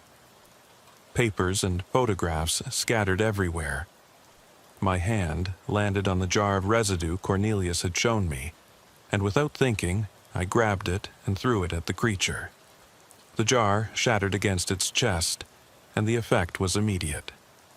The thing recoiled, screeching, clawing at itself where the substance had splashed. Smoke rose from its skin, and the smell... God, the smell was indescribable, like burning rubber mixed with rotting meat. It fled, crashing through the boarded-up back door, leaving splinters of wood and torn fabric in its wake. I could hear it moving through the yard, setting off Cornelius's motion sensors, heading for the woods. I rushed to Tom. He was alive but unconscious, with deep gashes on his arms and chest. I radioed for emergency medical immediately, then remembered Evangeline was still outside. I found her in the patrol car, on the radio with dispatch. "I need all available units and EMS to Old Mill Road immediately," she was saying, her nurse training taking over despite her fear. "Officer down, multiple injuries, possible." "It's gone," I told her, "but Tom's hurt." "You're a nurse. I need your help." She didn't hesitate, grabbing a first aid kit from the trunk and following me inside. While she worked on Tom, I tried to process what had just happened. That thing, whatever it wasn't human, couldn't be human. But it had been trying to be Cornelius, wearing his appearance like an ill-fitting suit, which meant... "Oh, God," I said, "Cornelius." I ran through the house, checking every room. I found him in the basement behind an old coal bin. He was alive but unconscious, with strange marks on his neck and arms.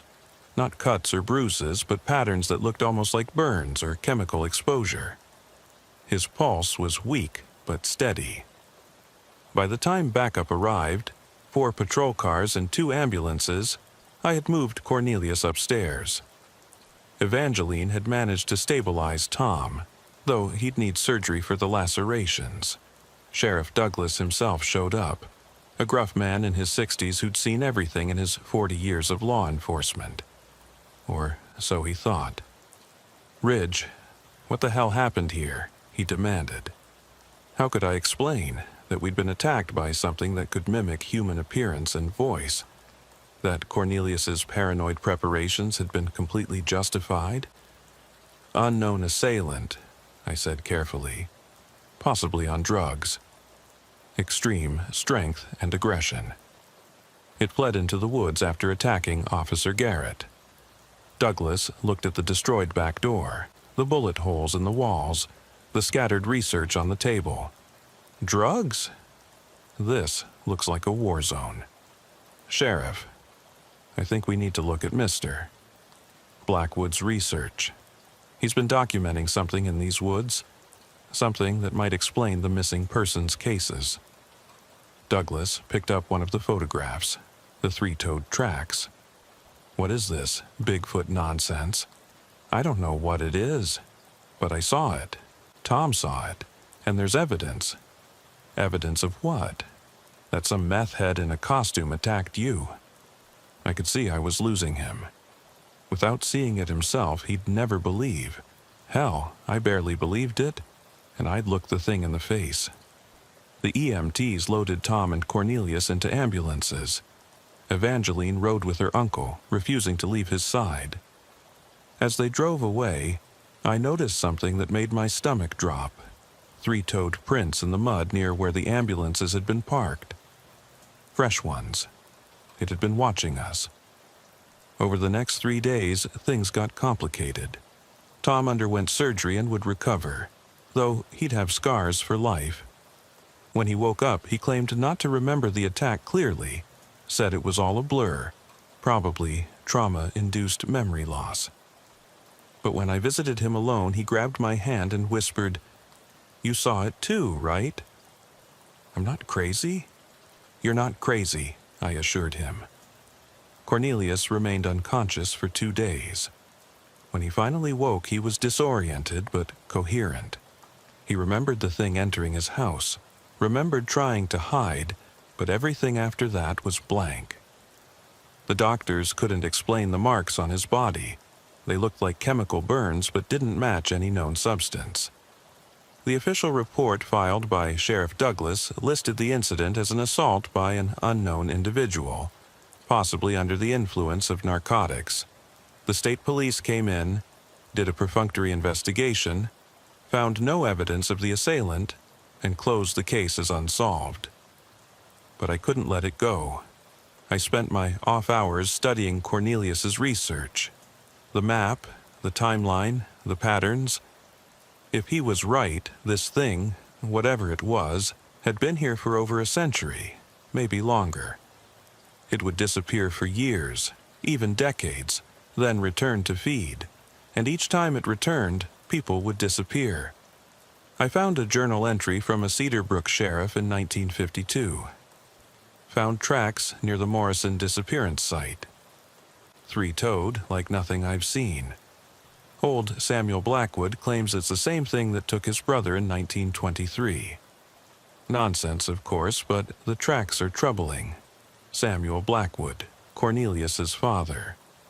I visited Cornelius in the hospital. He was being kept for observation, more for psychological evaluation than physical injuries.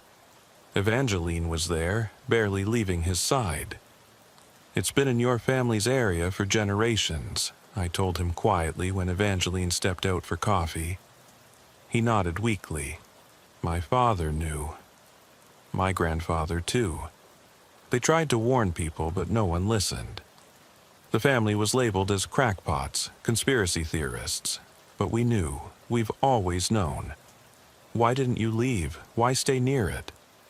"Someone has to watch," he said. "Someone has to document it, try to understand it, and I think it can't go far from its territory. The woods, there it's home. It's hunting ground. If my family hadn't stayed, hadn't kept watch, how many more would have disappeared without anyone noticing the pattern? The thing that attacked us, it was trying to look like you." He shuddered. "It's learning. Evolving, maybe. My grandfather's journals mention it could mimic voices, but never appearances. If it's learned to copy faces, bodies." He trailed off, the implications clear. "What do we do?" "I don't know." I thought understanding it would help, but I was wrong. It's beyond understanding. It's just hunger.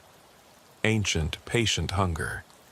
I left the hospital with more questions than answers. But one thing was clear. This wasn't over.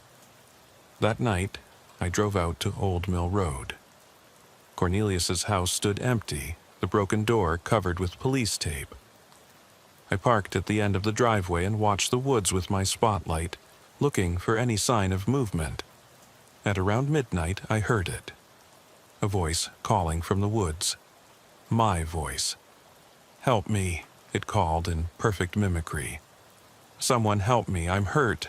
I sat frozen, every instinct screaming at me to run. But I stayed, documenting it on my phone, adding to Cornelius's evidence. The voice continued for an hour, trying different phrases, different tones. Sometimes pleading, sometimes commanding. It knew I was there. It was trying to lure me in. Finally, as dawn approached, it gave up. But just before it went silent, it said something that chilled me to the bone. Not in my voice this time, but in Tom's. "Ridge, where are you? I need backup. Ridge." It had been there during the attack. Learning our voices, our names, our procedures, it was studying us. I drove home as the sun rose, exhausted and terrified. But I couldn't stop thinking about what Cornelius had said. Someone had to watch, someone had to know. I started my own documentation that day, building on Cornelius's work but being more careful, more covert. I installed trail cameras in the woods, hidden and camouflaged. I tracked the missing persons cases, looking for patterns. I studied the chemical composition of the residue it left behind. And I waited. 3 weeks after the attack, another family disappeared. The Kovacs, who lived about 3 miles from the Blackwood place. Romanian immigrants who'd bought a cheap farmhouse to fix up. They vanished in the night, leaving behind dinner on the table and all their belongings. The official investigation found nothing. But I found tracks. 3-toed, 18 inches long. And something else. Scratches on their door frame, from the inside, like someone had tried desperately to keep something out. I brought my findings to Sheriff Douglas, but he shut me down. "Ridge, you're becoming obsessed, just like Old Man Blackwood. Don't go down that path." But someone had to. Someone had to watch, to document, to try to find a way to stop it. Because it was getting bolder. The disappearances were becoming more frequent, and it was learning, adapting, becoming better at mimicking us. 2 months after the attack, I got a call from Evangeline. Cornelius had been released from psychiatric hold and was staying with her in Philadelphia, but he wanted to return to Cedar Brook. "He says he has to finish his work," she told me. "I've tried to talk him out of it, but he's adamant. He says someone has to watch." "He's right," I said, surprising myself. "Someone does." There was a pause. Then, "Officer Ridge, do you believe him? About all of it?" "Miss Morse, I saw it, I fought it, I have the evidence. Yes, I believe him." "Then what do we do?" "We watch, we document, we try to understand it, and we warn people even if they don't believe us. Because what else can we do?" She sighed. "I'll bring him back next week. Will you? Will you help him? Help us?" "Yes," I said without hesitation. "I will." Because I'd realized something in those 2 months of investigation. The thing in the woods wasn't going away. It had been here long before us, and it would be here long after. But as long as someone was watching, as long as someone knew the truth, maybe we could minimize the damage. Maybe we could save some lives. Or maybe we were just fooling ourselves, playing watchman to something beyond our comprehension. Either way, I couldn't walk away. Not anymore. I'd seen the face of the thing that haunts our woods, and once you've seen something like that, you can't unsee it. You can't unknow it. You can only watch and wait, and hope that when it comes for you, you're ready. Cornelius returned to Cedar Brook the following week, but not to his family home. The house on Old Mill Road remained empty, too damaged and too dangerous. Instead, Evangeline rented him a small apartment in town, close to other people, with multiple exits and good lighting. He seemed frailer than before, aged by his ordeal, but his mind remained sharp. We met regularly, comparing notes, reviewing footage from my trail cameras. Most showed nothing, but occasionally we'd catch a glimpse. A shadow moving between trees, eyeshine where no animal should be, tracks appearing overnight in places that had been clear the evening before. The town, meanwhile, tried to return to normal. The official story was that a drifter high on drugs had attacked officers at the Blackwood farm, then disappeared into the wilderness. Most people accepted this explanation because the alternative was too disturbing to consider. Tom returned to duty after 6 weeks of recovery, but he was different. Quieter, more watchful. He never spoke about that night directly, but sometimes I'd catch him staring at the woods during patrol, his hand unconsciously moving to the scars on his chest. Then, in early February, 3 months after the initial attack, things escalated. It started with pets going missing, dogs and cats vanishing from yards, even some that were kept indoors somehow disappearing when owners weren't looking. Then livestock, chickens, goats, even a few cattle from the Jameson farm. Always at night, always without a trace except for those distinctive three-toed tracks that the authorities insisted were unidentified. But I knew better. It was feeding more frequently, growing bolder. The barrier between its woods and our town was breaking down. The breaking point came on February 15th. I was on night patrol when I got a call about a disturbance at Cedar Brook Elementary School.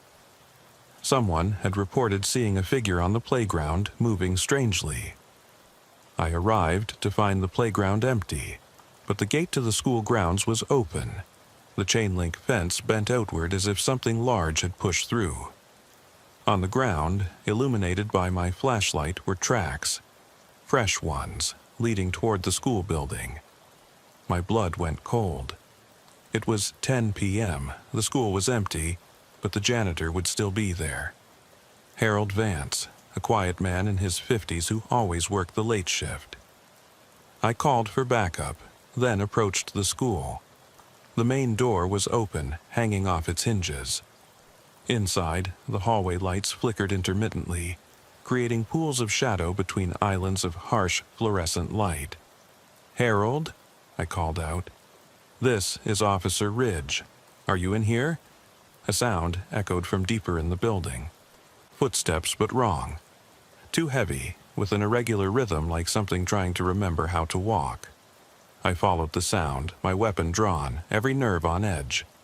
The tracks led to the cafeteria, where I found Harold's cleaning cart overturned, supplies scattered across the floor. But no Harold. Then I heard his voice coming from the kitchen. "Officer, is that you? I'm in here. I fell. I think I hurt my leg." It sounded like Harold, but I'd learned not to trust voices anymore. I approached the kitchen carefully, peering through the serving window. Harold was there, sitting on the floor, holding his leg. But something was off. His proportions were wrong. Arms slightly too long, neck bent at an odd angle.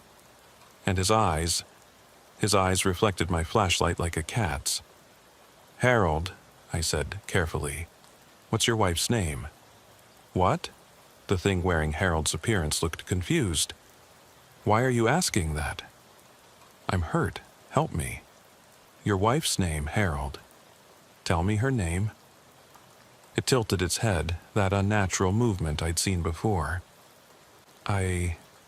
Mary. Her name is Mary. Harold's wife was named Dorothy. I'd met her at the department Christmas party 2 months ago. I backed away slowly. "Stay there, Harold. Help is coming." The thing stood up, no longer pretending to be injured. "You know," it said, Harold's voice distorting, becoming multitonal. You're the watching one, the one who knows. Where's the real Harold? It smiled, Harold's face stretching impossibly wide. Safe, sleeping, in the dark place, like the others. Others? What others? The ones who fed the hunger, the ones who walked into the woods when called. They sleep now, in the deep place, until the hunger needs them again. My radio crackled. Backup was arriving. The thing heard it too, and its borrowed face twisted into something like disappointment. You make this harder, it said. The old watcher, he understood. Stay in your territory, we stay in ours, but territories change. Hunger grows. The old watcher, you mean Cornelius's father, grandfather? Many watchers, many years. You watch, we hunt. Balance. But balance broken now. Too many of you spreading into our places. So we must spread too. Sirens were getting closer. The thing moved toward the back exit, but I stepped in front of it. I can't let you leave. It laughed, a sound like grinding glass. You cannot stop what has always been. We were here before your kind walked upright.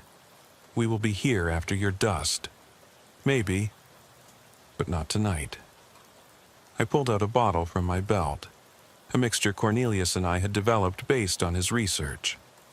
Iron filings, salt, sulfur, and something else he'd discovered. An extract from those purple foxgloves that grew where his house had been. Apparently, they absorbed something from the soil, something that the creature left behind, and concentrated it into a natural repellent. I threw the bottle, and it shattered against the thing's chest. The reaction was immediate and violent. It screamed, not Harold's voice now, but its true voice, that multi-harmonic shriek that seemed to come from everywhere at once. Its borrowed form began to shift and bubble, Harold's appearance melting away like wax. What was underneath, I can't fully describe it. It was wrong in every way something could be wrong. Too many angles, too many joints, covered in something that wasn't quite skin or fur or scales, but somehow all three. It moved wrong, existed wrong, like reality itself was rejecting its presence. It fled, crashing through the wall, not the door, the actual brick wall, leaving a hole that shouldn't have been possible for something to create with mere physical force. When backup arrived, they found me standing in the destroyed cafeteria, staring at the hole in the wall. Sheriff Douglas took one look at the scene and the expression on my face and didn't ask for an explanation. Not then. We found Harold an hour later, in a maintenance tunnel under the school. He was unconscious but alive, with those same chemical burn marks Cornelius had. When he woke up, he remembered nothing after arriving for his shift. That night changed everything. The sheriff couldn't ignore it anymore, not with the physical evidence, the hole in the wall that defied explanation, the chemical residue that didn't match any known substance, the surveillance footage that showed something impossible. A task force was formed, quietly, unofficially. Myself, Tom, 2 state police officers who'd had their own encounters they couldn't explain, and Cornelius as a civilian consultant. We were given resources, told to handle the situation, but also told to keep it quiet. No media, no public panic. Cornelius was vindicated, but took no satisfaction in it. I wanted to be wrong, he told me. God, how I wanted to be wrong. We developed protocols. The mixture that repelled it was mass-produced and distributed to essential workers who had to be out at night. Motion sensors were installed at key points around town. A curfew was suggested but not enforced. How do you explain that without causing panic? For a while, it worked. The thing, or things, we were never sure if there was just one, kept to the woods. The disappearances stopped. We thought we'd reached a new balance. Then came the night of March 3rd. I was home, actually off duty for once when my phone rang. It was Evangeline, and she was hysterical. "It's here," she sobbed, "in the apartment." It's pretending to be Uncle Cornelius, but it's not him. The real one is with me. We're locked in the bathroom, but it's trying to get in. I grabbed my gear and raced to their apartment, calling for backup on the way. When I arrived, the front door was open. Inside, I could hear two voices, both Cornelius's. One was coming from the bathroom. "Officer Ridge, we're in here." It's out there, wearing my face. The other was in the living room. "Bartholomew, thank goodness you're here. They're imposters in my bathroom. You have to stop them." I entered carefully, weapon drawn. In the living room stood Cornelius, or something that looked exactly like him. Every detail perfect, down to the liver spots on his hands and the way he favored his left leg. "Bartholomew," it said, and the voice was perfect too. "They broke in. I don't know what they want, but they keep saying they're me." From the bathroom, "Don't listen to it. Ask it something only I would know." The thing in the living room smiled sadly. It's learned to mimic my voice. It's trying to confuse you. This was the nightmare scenario we'd discussed but never figured out how to handle. Perfect mimicry, indistinguishable from the original. How do you tell the real from the fake when they're identical? Then I noticed something. The Cornelius in the living room was too steady. The real Cornelius had developed a slight tremor in his hands after his ordeal, barely noticeable, but always there. This one's hands were perfectly still. I shot it with a tranquilizer dart filled with our repellent mixture. The effect was immediate. The false Cornelius screamed and began to change, its perfect mimicry dissolving into that horrifying true form. But instead of fleeing, it spoke, its voice now a horrible amalgamation of everyone it had copied. "You delay the inevitable. We adapt, we learn. Soon you won't be able to tell. Soon we will walk among you, wearing your faces, living your lives. The hunger will be fed from within." Then it collapsed, seemingly unconscious. We contained it, the first time we'd managed to capture one. It was taken to a secure facility, studied, tested. But 12 hours later, when the scientists went to examine it, the containment cell was empty. No sign of escape, no breach in security. It had simply vanished. That was 6 months ago. Since then, the encounters have become less frequent but more disturbing. It's no longer just hunting. It's studying us, learning to be us. 3 times we've had reports of people seeing themselves in places they weren't. Twice we've had individuals show up in 2 places at once, with witnesses swearing both were real. Cornelius died 2 months ago. Natural causes, the doctors said. His heart simply gave out. But I was with him at the end, and his last words haunt me. "It's winning, Bartholomew. Not by destroying us, but by becoming us." How many are already here, wearing our faces, living our lives? How would we know? I don't have an answer to that. Evangeline moved back to Philadelphia, then to California, trying to distance herself from the horror. But she calls sometimes, tells me about strange things she's noticed. A coworker whose personality suddenly changed, a neighbor who seems to have forgotten basic human behaviors, having to relearn them. "Maybe I'm paranoid," she always says. "Maybe," I always reply. But we both know she's not. Tom transferred to another department in another state. He couldn't handle the uncertainty, the constant vigilance required. "I'd rather face a dozen armed criminals than one more night wondering if the person next to me is really human," he told me before he left. Sheriff Douglas retired early, officially due to health concerns. Unofficially, he told me he couldn't handle the responsibility of knowing what was out there and being unable to stop it. And me? I'm I'm still here, still watching, still documenting.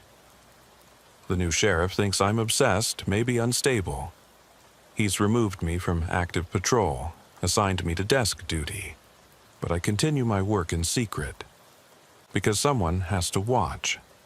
Someone has to know. The thing in the woods, or things, we never did determine if there was more than one, is still out there. The disappearances have stopped, but I think that's worse. It means they've found another way to feed, a way we can't detect. Sometimes late at night I get calls. Wrong numbers, they say, but I recognize the voices. People who disappeared months ago, their voices perfect but wrong, asking strange questions.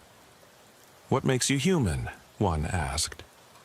"How do you know you're real?" asked another. I've started keeping a journal, like Cornelius did, documenting everything, even the things that sound insane, because maybe someday someone will need this information. Someone will face what we faced and need to know they're not alone, not crazy.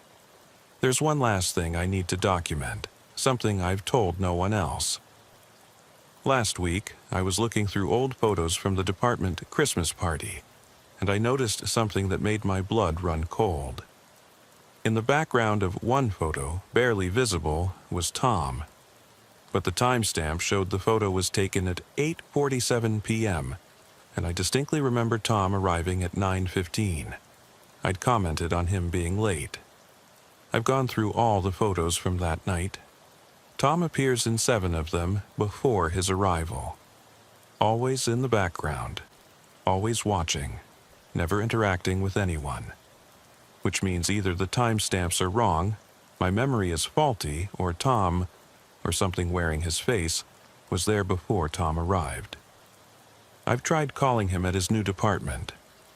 They say he's doing well, model officer, no problems, but they also mentioned something odd. He's volunteered for every night shift, says he prefers working in the dark now.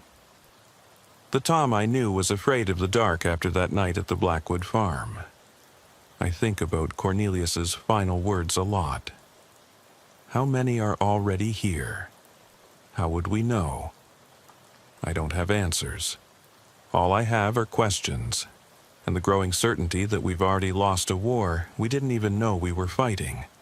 But I keep watching, I keep documenting, because maybe, just maybe, someone smarter than me will read this and figure out what we couldn't, how to tell them from us, how to stop them, how to reclaim our town, our lives, ourselves. Until then, I watch and I wait, and every time I look in the mirror I wonder, am I still me?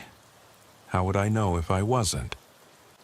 The welfare check that started all this was supposed to be routine, just checking on an elderly man who hadn't answered his phone. But it opened a door to something that can't be closed, revealed a truth that can't be unseen. Sometimes, in my darker moments, I think maybe it would have been better if we'd never responded to that call. If we'd left Cornelius to his fortifications and his fears, dismissed him as a paranoid old man. But then, I remember the families that might have been saved by our vigilance, the children who made it home because we were watching. And I know we did the right thing. Even if that thing was terrible. Even if it damned us. Because that's what we signed up for when we put on the badge to stand between the community and the darkness, whatever form that darkness takes. Even if the darkness is already here, wearing our faces, living our lives, waiting patiently for the right moment to reveal itself. Even if we've already lost. We still watch, we still fight, because what else can we do? My name is Officer Zebediah Cray, and I've been with the Brookhaven Police Department for 16 years. In a small Minnesota town of 5,200 people, you'd think missing pet cases would be the least of our worries. Routine calls that barely warrant a report. But what started as a simple missing cat complaint in April of last year turned into the most disturbing investigation of my career. The first call came from Ophelia Pemberton on April 8th, a Tuesday morning that had started like any other. I knew Ophelia well. She ran the local bookstore on Main Street, a woman in her early 50s who'd moved to Brookhaven from Boston about 10 years ago. She was what you'd call a pillar of the community. Organized the annual book fair, volunteered at the library, always had a kind word for everyone. "Officer Cray," she said when I answered the call, her voice shaking slightly. "I'm sorry to bother you with something so trivial, but my cat Sebastian has been missing for 3 days now, and I'm starting to worry." Missing pets weren't unusual, especially in spring when animals got restless, but something in Ophelia's voice made me pay attention. This wasn't just concern. There was real fear there. "Tell me what happened, miss." "Pemberton," I said, grabbing my notepad. "Sebastian is an indoor cat," she explained. "He's never been outside on his own ever. But Saturday night he was acting strange, pacing by the windows, yowling at something outside. I've never seen him so agitated. Then, Sunday morning, I found the screen on my bedroom window had been pushed out from the inside and Sebastian was gone." "Pushed out from the inside?" I repeated. "You're sure?" "Positive. The screen was lying in the garden below, and there were claw marks on the window frame. It's like he was desperate to get out. But Officer Cray, Sebastian is terrified of the outdoors. Something must have called to him." That phrase, "called to him," stuck with me. It was an odd way to put it, but I wrote it down anyway. "I'll file a report and keep an eye out," I told her. "In the meantime, put up flyers, check with the neighbors." Cats usually don't go far, but even as I gave the standard advice, something felt off. When I hung up, I pulled up our recent reports. In the past 2 weeks, we'd had 7 missing pet calls. That was unusual for Brookhaven, where maybe we'd get 1 or 2 a month. I decided to drive over to Ophelia's house to take a look at the window. She lived in a Victorian-era home on Elm Street, one of those grand old houses that had been converted into apartments. Hers was on the 2nd floor. The window screen was still in the garden where it had fallen. The damage was extensive. Not just pushed out, but shredded in places, like the cat had clawed through it in a frenzy. The window frame showed deep gouges, and there was blood on some of the splinters. Not much, but enough to suggest Sebastian had hurt himself getting out. "He must have wanted out badly," I said to Ophelia, who was watching from the window above. "Or something wanted him out," she replied quietly. I spent the next hour canvassing the neighborhood, but no one had seen Sebastian. However, I did learn something interesting. Mrs. Garrett, who lived 3 houses down, mentioned that her dog had been acting strange all week, barking at nothing, refusing to go into the backyard at night, whimpering at shadows. "It's like he senses something we can't," she said. "Been happening to a lot of folks' pets lately." That afternoon, I decided to look deeper into the missing pet reports. What I found was a pattern that made my skin crawl. The disappearances weren't random. They followed a very specific geographic pattern, starting at the north end of town and moving steadily south. If you plotted them on a map, they formed an almost perfect line, like something was moving through town, taking animals as it went. But it was the timing that really caught my attention. Every disappearance happened between 2 and 4 a.m., always on nights with little to no moon. And in each case, the owners reported their pets acting strangely before vanishing. Extreme agitation, focusing on something unseen, trying desperately to get outside or, in some cases, to hide. I brought my findings to Chief Martinez, a no-nonsense woman who'd run the department for 12 years. "You're suggesting what, exactly?" she asked, looking at my map with its line of red pins. "I'm not sure," I admitted. "But this isn't random." Something's taking these animals in a systematic way. Coyotes, maybe? They've been pushing into suburban areas more lately. Maybe, I said, though I didn't believe it. Coyotes didn't cause pets to claw through screens to get outside. They didn't move in perfect lines through town. And they certainly didn't take animals without leaving any trace. No blood, no fur, no remains. That night, I decided to do something unconventional. I set up surveillance in the area, where, if the pattern held, the next pet would disappear. It was a quiet residential street, all small houses with neat lawns. I parked my personal car, didn't want to spook whatever it was with a marked patrol vehicle, and waited. At 2:47 a.m. I saw it, or rather, I saw its effect. Every dog on the street started barking at once. House lights flicked on as owners tried to quiet their pets. Then, just as suddenly, the barking stopped. Complete silence.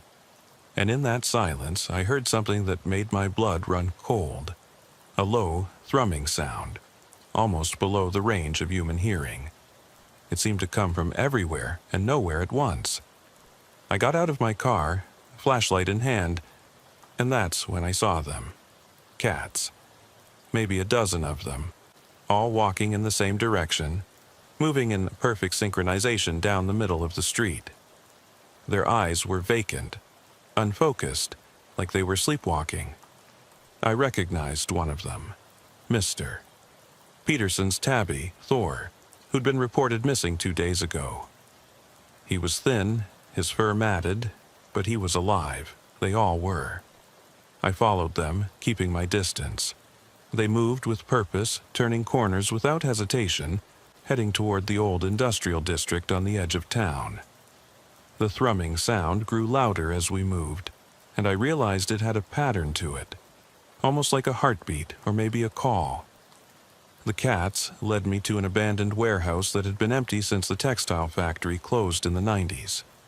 They slipped through a broken window, and I heard them join what sounded like dozens more animals inside. I called for backup, but static filled my radio. My cell phone showed no signal. The interference seemed to be coming from the warehouse itself. I should have waited. Should have gone back to my car, driven until I got signal, and returned with help. But I could hear animals in distress inside. Whimpering, meowing, sounds of fear and pain. I couldn't just leave them. I found a door that had been forced open recently. The rust on the hinges was disturbed, and there were fresh scratches on the frame. Inside, the warehouse was dark, but there was a strange phosphorescent glow coming from deeper in the building. The smell hit me first. Animal waste, fear, and something else. Something chemical and wrong. Like ozone mixed with rotting meat. I covered my nose with my sleeve and pressed forward. The main floor of the warehouse had been cleared, and in the center was something I still have trouble describing. It was a structure, maybe 10 feet tall, made of what looked like scavenged electronics, metal pipes, and organic material that might have been plant matter or something else entirely. It pulsed with that phosphorescent light, and the thrumming sound was definitely coming from it. Around this structure were the missing pets. Dozens of them. Cats, dogs, even a few rabbits and birds. They sat in perfect concentric circles, all facing the structure, all perfectly still. Their eyes reflected the strange light, making them look like tiny green lanterns in the darkness. But it was what was between the animals and the structure that made me reach for my weapon. It was a person. Or at least, it had been once. The figure was hunched over some kind of control panel jerry-rigged to the structure. They wore what might have been a hazmat suit once, but it was modified with additional tubing, wires, and patches of that same organic material. The suit's helmet was cracked, and through it, I could see a face that was human but wrong. The features were distorted, stretched, with eyes that had developed a nictitating membrane like a cat's. The figure turned toward me, and I saw recognition in those terrible eyes. "Archibald," I said, barely able to believe it. Archibald Morse had been our town veterinarian until he disappeared 6 months ago. His practice had closed overnight, and he'd simply vanished. His family had filed a missing person report, but there had been no leads. Everyone assumed he'd had some kind of breakdown and left town.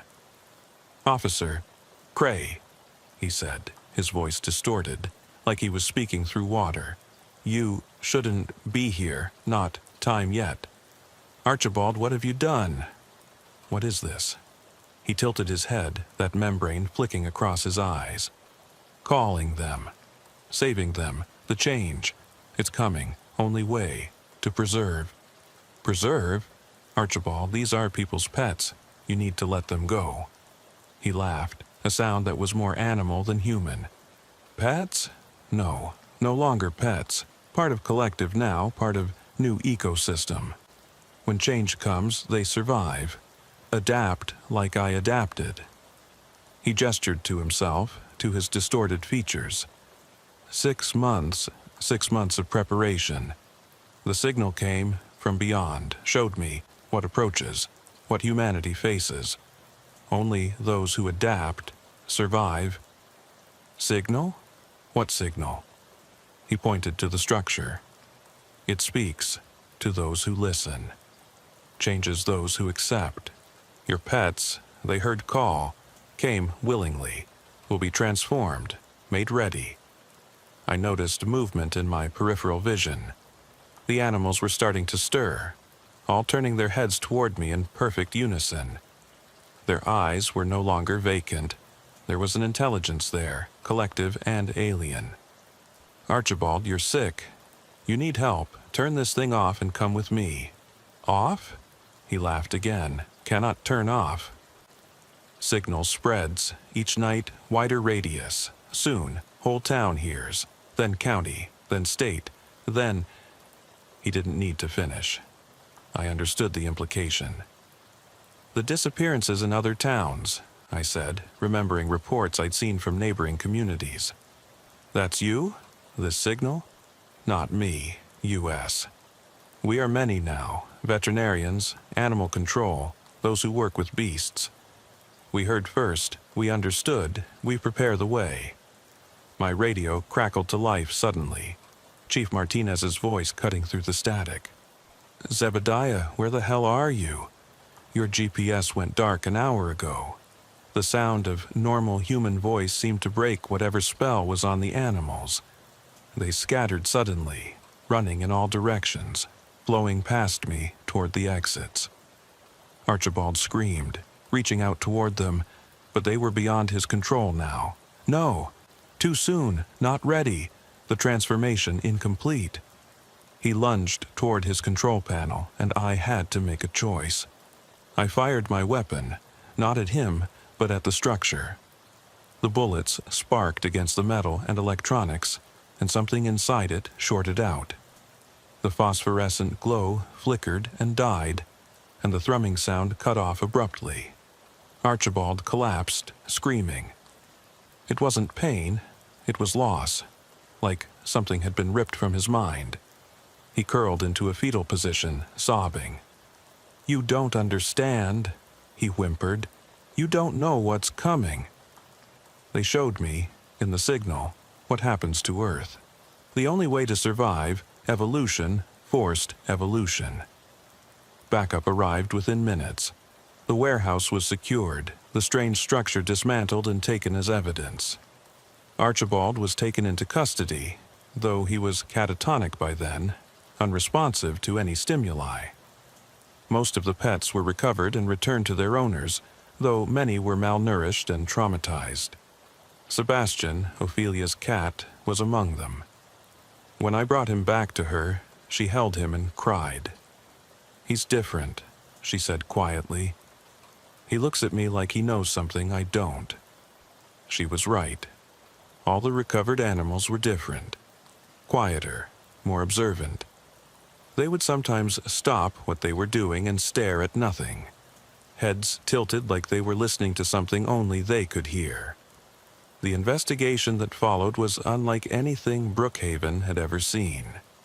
State and federal agencies descended on our small town, setting up a command center in the community center. The warehouse was cordoned off, men in hazmat suits carefully dismantling and cataloging every piece of Archibald's strange device. I was assigned as the local liaison, which meant I sat through countless debriefings, answered the same questions over and over, and watched as experts tried to make sense of what we'd found. Dr. Patricia Hendricks from the CDC was particularly interested in Archibald himself. His physical changes were unprecedented. The nictitating membranes, the elongated fingers that had developed small pads like a cat's paws, the way his pupils could dilate and contract independently. But it was the changes to his brain that were most disturbing. The MRI shows significant restructuring of the temporal lobe, she explained to Chief Martinez and me, pointing to areas on the scan that meant nothing to me but clearly troubled her. There are new neural pathways that shouldn't exist, connections between parts of the brain that aren't normally linked. It's like his brain has been rewired. To do what? Martinez asked. We're not sure. But these changes seem to allow him to perceive frequencies outside normal human range. He can hear sounds we can't, see light spectrums we can't. And there's something else. His brain shows activity in regions that are normally dormant. It's almost like he's using parts of the brain that evolution left behind. Archibald himself remained largely unresponsive, held in a secure medical facility. The few times he did speak, it was in fragments, talking about the signal and the coming convergence. The psychologist said it was delusional thinking brought on by whatever had altered his brain chemistry. But I wasn't so sure. Because the animals knew something. All the pets that had been exposed to Archibald's device were different. Their owners reported strange behaviors. Dogs that would stand at windows for hours, staring at the sky. Cats that would gather in groups, sitting in perfect circles. Birds that had changed their songs, creating new patterns that no one had heard before. Ophelia called me about a week after I'd returned Sebastian to her. Officer Cray, could you come by? Something's happening with Sebastian, and I don't know who else to call. I found her in her living room, watching Sebastian with a mixture of fascination and fear. The cat was sitting in front of her television, which was turned off, but he was reacting as if he was watching something. His head moved in precise patterns, his eyes tracking something invisible. He's been doing this for 3 days, Ophelia said. Always at the same time, 3:33 a.m. and 3:33 p.m., exactly 7 minutes each time. And Officer Cray, other cats have been coming to my window. They sit outside and do the same thing, all synchronized. I watched Sebastian, and there was definitely something unnatural about his movements. Too precise, too regular, like he was following a program. Has he shown any aggression? Any signs of illness? No, nothing like that. He eats normally, uses his litter box, even plays sometimes. But then these episodes happen, and his eyes. She paused, struggling to find the words. Sometimes when he looks at me, I swear there's something else looking back. Something that's studying me. I documented everything, added it to the growing file on what the federal agents were calling the Brookhaven incident. But they were focused on the technology, on understanding how Archibald had built his device. They weren't paying attention to the animals. That changed 3 weeks later when the second wave started. It began in Millfield, a town about 30 miles from Brookhaven. Their animal control officer, a man named Dennis Cutter, was found in an abandoned barn with a device almost identical to Archibald's. He showed the same physical changes, the membranes over his eyes, the altered hands, the rewired brain. But unlike Archibald, he was coherent when they found him. The signal is everywhere, he told investigators. In the earth, in the sky, in the spaces between atoms. We're just the first to hear it. The animals hear it naturally. We had to change ourselves to perceive it. But soon, everyone will hear. The frequency is adjusting, adapting to human perception. When that happens, the real changes begin. Then came reports from Riverside, 40 miles in the other direction. Then Plainsboro, then Cedar Falls. In each town, someone who worked with animals, veterinarians, animal control officers, pet groomers, had built similar devices, undergone similar changes. It was spreading, but not like a disease. These people hadn't had contact with each other. They'd all independently heard the signal and responded. The FBI brought in a specialist, Dr. Michael Reeves, who had a background in both neurology and radio astronomy. He was the first to propose what everyone else thought was impossible. "The signal isn't terrestrial," he said during a briefing I attended. "The frequency, the pattern, the way it interacts with biological neural networks, this is coming from outside our planet." The room erupted in arguments, but Reeves continued. "Look at the evidence. The devices these people built all use similar designs despite no communication between them. They all describe receiving the same information, images of Earth undergoing some kind of transformation, instructions on how to prepare. This isn't mass hysteria. They're receiving actual data from somewhere." "From where?" someone demanded. "That's what we need to find out." The investigation shifted focus. Radio telescopes were redirected, searching for the source of the signal. The devices were studied not as the products of delusional minds, but as potential receivers for extraterrestrial communication. And the animals continued to change. By mid-May, 6 weeks after the warehouse incident, Brookhaven had become ground zero for what the media was calling the pet phenomenon. Animals that had been exposed to Archibald's device were developing new behaviors daily. Dogs were working together in ways that suggested complex communication. Cats were creating patterns with objects, arranging toys, food, even leaves and twigs into geometric shapes that mathematicians said showed understanding of advanced concepts. But it was the birds that really got everyone's attention. It started with the crows. They began building something in Riverside Park, bringing materials from all over town. Wire, electronic components, pieces of metal and plastic. At first, people tried to destroy what looked like a massive nest, but the crows rebuilt it within hours, and this time they defended it, working in coordinated groups to drive people away. I was called to the scene when the structure was about 6 feet tall.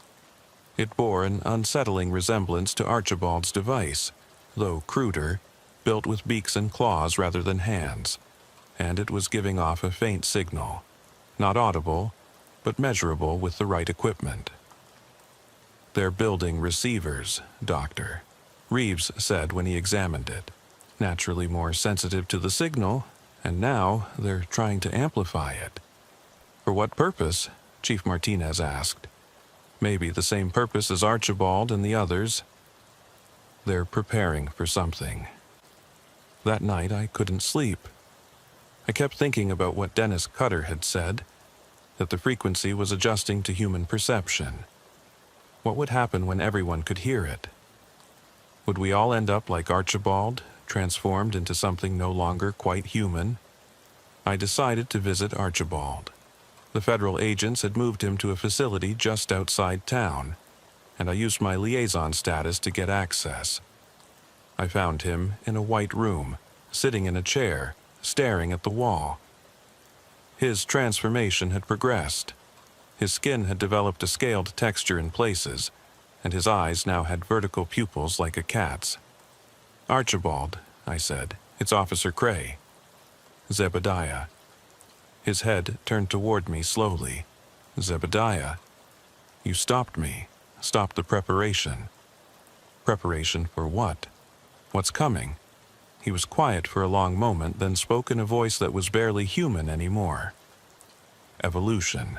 Forced evolution. Earth is entering a new phase. The signal is the herald. Those who adapt survive. Those who resist, he trailed off. Who's sending the signal? Not who. What? The universe itself. Every world reaches this point, the moment when it must change or die. The signal shows the way. And the animals. They understand instinctively. No ego to resist, no conception of self to preserve. They accept the change. Humans, harder, must be prepared, must be shown. Shown what? He looked at me with those alien eyes. What we become. What we must become. The merger. Merger? Human and animal, mind and instinct, individual and collective. The boundaries dissolve, new form emerges, suited for what comes next. I wanted to dismiss it as madness, but the evidence was mounting. The coordinated behavior of the animals, the simultaneous emergence of people like Archibald across multiple towns, the signal that Dr. Reeves was tracking back to a source beyond our solar system. How long do we have? I asked. The signal strengthens. Each day, more hear it. When critical mass reached, transformation begins, willing or not. I left the facility deeply disturbed. If Archibald was right, if this signal was some kind of evolutionary trigger, what could we do to stop it? Should we even try to stop it? That question became more urgent the next day when Ophelia called me, hysterical. Sebastian's gone again, she said. But Officer Cray, this time he took things with him. I rushed to her apartment. She showed me Sebastian's collection, items he'd been gathering for days and hiding under her bed. Electronic components from old phones and computers, pieces of metal, wire, even some of her jewelry. I thought he was just being a cat, hoarding things. But look at this. She showed me a photo she'd taken that morning before Sebastian disappeared. The items weren't randomly collected. They were arranged in a pattern, a miniature version of the structure I'd seen in Archibald's warehouse. He's building something, she said. My cat is building something and I don't know what or why. We found Sebastian an hour later in the basement of Ophelia's building, along with 7 other cats from the neighborhood. They'd assembled the components into a small device that was humming with energy. When we approached, the cats didn't run. They sat in a circle around their creation, watching us with eyes that held too much intelligence. "What do we do?" Ophelia asked. Before I could answer, the device activated. A pulse of energy washed over us, and for just a moment I heard it. The signal. It wasn't sound exactly, more like information being downloaded directly into my brain. Images flashed through my mind. Earth from space, but different, evolved.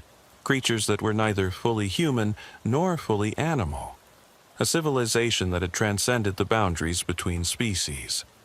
Then it was gone, leaving me gasping and disoriented. Ophelia was on her knees, tears streaming down her face. "Did you see it?" she whispered. "Did you see what we become?" I had.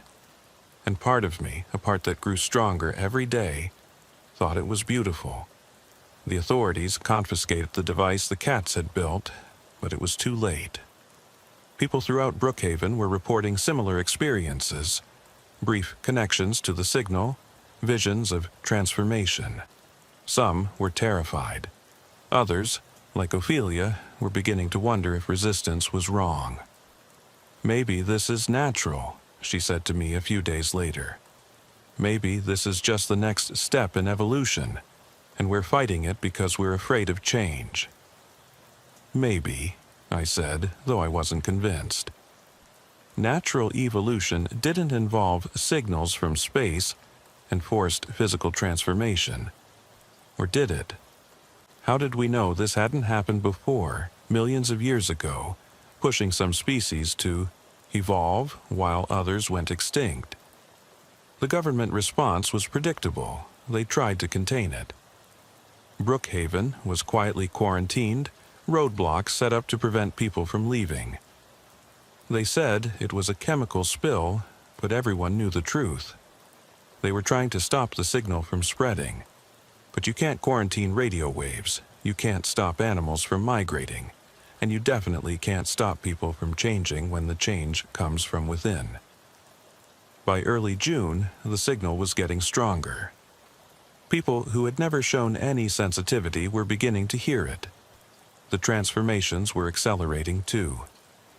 3 more people in Brookhaven had undergone physical changes similar to Archibald's, and they all said the same thing. This was voluntary. They had chosen to change because they'd seen what was coming. I started keeping a journal, documenting everything I observed. The changing behavior of animals, the increasing number of people reporting contact with the signal, the slow breakdown of the barrier between human and animal consciousness in our town. I wrote it all down, knowing that someday someone would need to understand what had happened here. But even as I documented the horror of it, I couldn't shake the feeling that we were witnessing something profound. Not an invasion or an attack, but an invitation, an opportunity to become something more than we were. The question was, would we accept it? And more importantly, did we actually have a choice? By mid-June, Brookhaven had become unrecognizable. Not physically, the buildings were the same, the streets unchanged, but the atmosphere was entirely different. The quarantine had been in effect for 3 weeks, and the isolation was taking its toll. Or maybe it was the signal that was changing everything. The animals no longer acted like animals. Dogs walked in formation down the streets, no leashes needed, their movements coordinated like a military unit. Cats gathered on rooftops at specific times, sitting in geometric patterns that shifted and reformed like living mandalas. Birds flew in formations that spelled out symbols none of us recognized, but all of us somehow understood. And the people were changing too, even those who hadn't undergone physical transformation. I noticed it first in myself. I would catch myself tilting my head at sounds others couldn't hear, my eyes tracking movement in empty air. My dreams were filled with images that weren't quite memories. Hunting through tall grass, the taste of raw meat, the comfort of pack unity. I would wake with my fingers curved like claws, my muscles tensed to pounce. Chief Martinez called a meeting of all essential personnel on June 18th. Only half showed up. The others had either fled before the quarantine, trying to escape whatever was happening, or had accepted the change, as Archibald called it. "We need to maintain order," Martinez said, though she looked exhausted, aged 10 years in the past 2 months. "Whatever this is, we're still responsible for protecting the citizens of Brookhaven." "Protect them from what?" asked Deputy Rogers. "From evolving? From becoming something better?" I looked at Rogers sharply. He'd always been a by-the-book cop, skeptical of anything unusual. But now his eyes had that distant look I'd seen in others who'd been touched by the signal. "We protect them from losing their humanity," Martinez said firmly. "What if humanity is just a stepping stone?" Rogers replied. "What if we're meant to become something more?" The meeting devolved into arguments, and I slipped out. I needed to check on Ophelia. She'd been calling less frequently, and when she did, she sounded different. I found her in her bookstore, but she wasn't alone. There were others with her. Maybe a dozen people, all sitting in a circle on the floor. In the center was Sebastian, but he looked different. His fur had taken on an almost iridescent quality, and his eyes were too human. "Zebediah," Ophelia said without looking up, "we've been waiting for you." "Waiting for me?" "You're going to be important," she said, finally meeting my gaze. Her pupils were dilated, but not from drugs. They were dilated like an animal's in the dark, adapted for different vision. The signal told us, "You're a bridge." A bridge between what? Between what was and what will be. Between those who resist and those who accept. You have a foot in both worlds. I wanted to argue, but I couldn't. I felt it too, the pull in both directions. The part of me that wanted to maintain order, to protect and serve as I'd sworn to do. And the other part, growing stronger each day, that wanted to surrender to the change, to become something new. "Ophelia, this isn't right. People are scared. Families are being torn apart." "Growing pains," said another voice. I turned to see Archibald entering the store. But he wasn't in custody. He was free, walking casually despite his transformed appearance. All evolution involves loss. The caterpillar must die for the butterfly to emerge. "How are you here?" I demanded, reaching for my weapon. "The facility couldn't hold me once I completed the change," he said simply. "Walls mean nothing. When you can perceive dimensions humans can't. But I'm not here to threaten anyone. I'm here to help with the transition." "What transition?" "Tonight," Ophelia said, "the signal reaches critical mass tonight. At 3:33 a.m., the frequency will achieve resonance with human consciousness. Everyone will hear it. Everyone will see what we've seen. And then? Then we choose," Archibald said. "Accept the evolution or resist it. But resistance will be futile. The change is inevitable. The only choice is whether we guide it or let it happen chaotically." I left the bookstore feeling like the ground was shifting beneath my feet. If they were right, if tonight everyone would be exposed to the signal, what would happen to our town? To the world? I tried calling the state police, the FBI, anyone who might listen. But the phone lines were down. The internet had been cut 3 days ago. We were completely isolated. As night fell, I could feel the tension in the air. Animals were gathering in the streets, not just pets, but wild animals too. Deer from the forests, raccoons, opossums, even a few coyotes. They showed no fear of humans or each other. They were all waiting. At midnight, I was parked on Main Street watching. Other officers were at their posts, but I could tell from their radio chatter that they felt it too. The building pressure like the air before a thunderstorm. At 1 a.m., the animals began to move. They formed into groups, each species separate but coordinated. They took positions throughout town like they were preparing for something. At 2 a.m., people started coming out of their houses. Not everyone, but many. They walked slowly, purposefully, their eyes unfocused. They joined the animals in the streets, standing among them without fear. At 3 a.m., I felt it begin, a vibration in my bones, in my teeth, in the very air around me. The signal was building, strengthening, preparing for something. At 3:32 a.m., I got out of my car. I couldn't help it. The pull was too strong.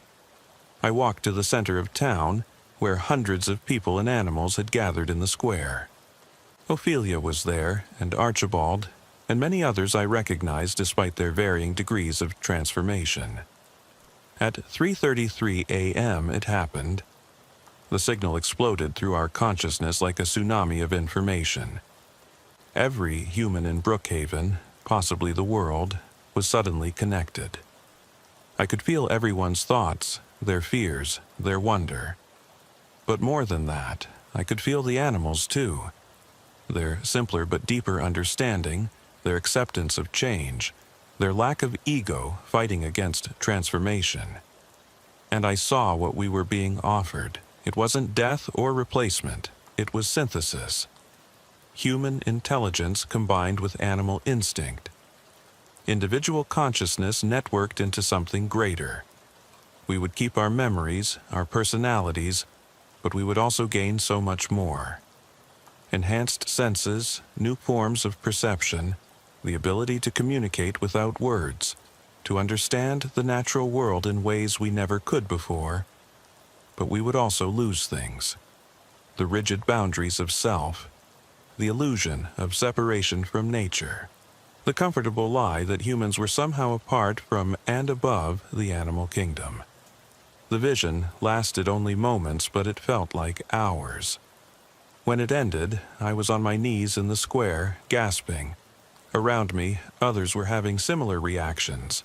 Some were crying, some were laughing, some were screaming. "Now you understand," Archibald said, his transformed features serene. "This isn't an invasion. It's an invitation. Earth itself is evolving, and we can either evolve with it or be left behind." "But why?" I managed to ask. "Why now?"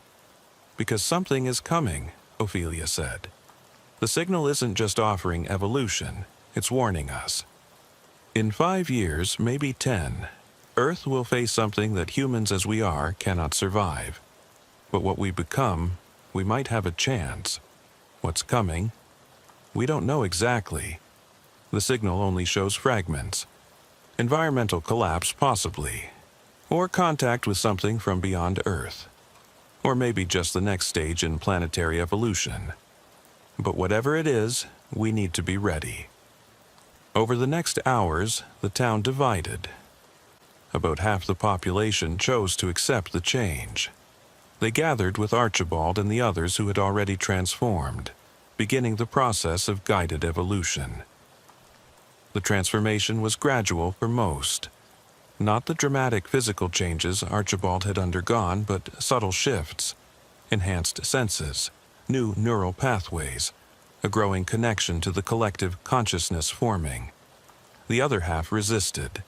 They barricaded themselves in their homes, covered their ears, tried to block out the signal that now pulsed continuously through the air.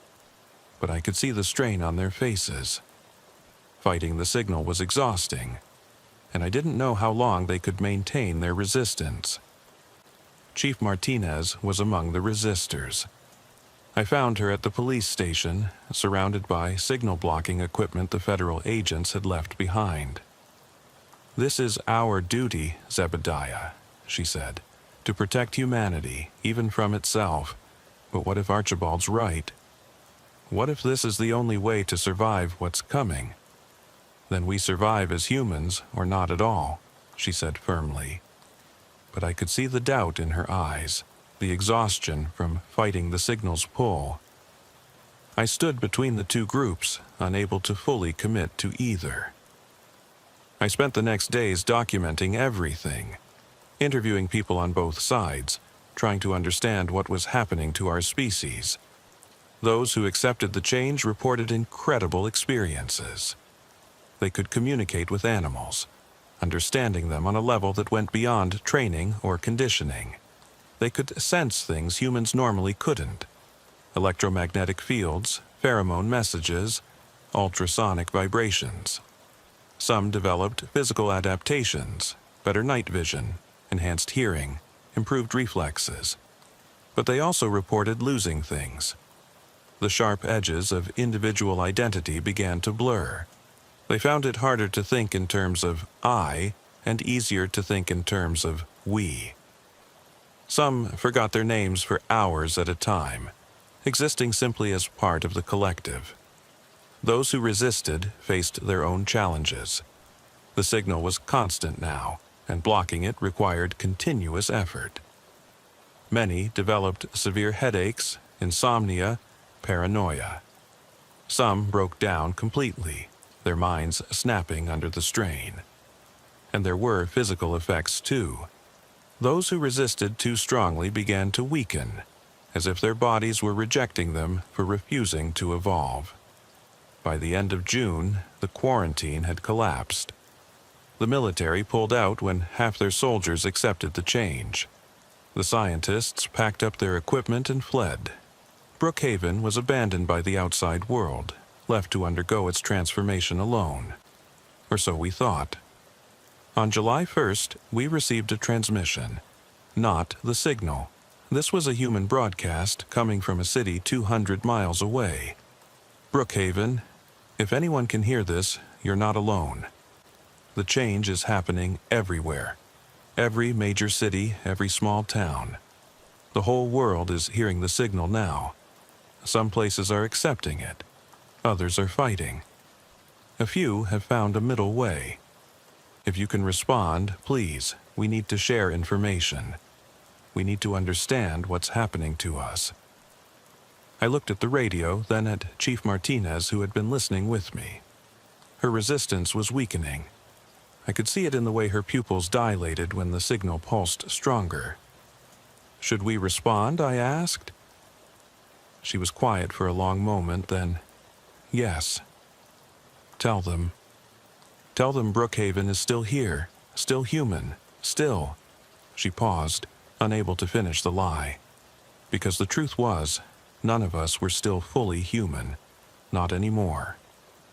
The change had begun the moment the signal arrived, and fighting it was only delaying the inevitable. The question now wasn't whether we would evolve. It was how we would evolve, guided and purposeful, or chaotic and traumatic, and whether whatever we became would be enough to face what was coming. 6 months have passed since that night when the signal reached critical mass.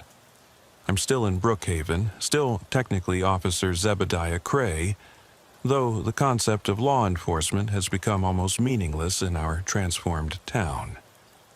I never fully accepted the change, but I never fully resisted either. I exist in a strange middle ground, human enough to remember what we were, changed enough to understand what we're becoming. It makes me useful as a translator between the two groups that still exist here, those who've embraced transformation and those still fighting it. The town has divided itself geographically. The north side, near the old industrial district, is where the fully transformed live. If you can call it living. They move in perfect synchronization, communicate without words, and work on projects that seem to have no human purpose. They're building something in the warehouse where I first found Archibald. A massive structure that grows more complex each day. The south side houses the resistors, maybe 30 people now, down from over 100. They've fortified the community center, lined it with lead and copper mesh to dampen the signal. Chief Martinez leads them, though she's aged terribly. Fighting the signal every moment of every day has taken its toll. Her hair has gone completely white. Her hands shake constantly, and sometimes she forgets where she is. I live in the middle, in my small apartment on Main Street, documenting everything. I've filled dozens of notebooks, taken hundreds of photographs, recorded hours of video. Someone needs to witness this.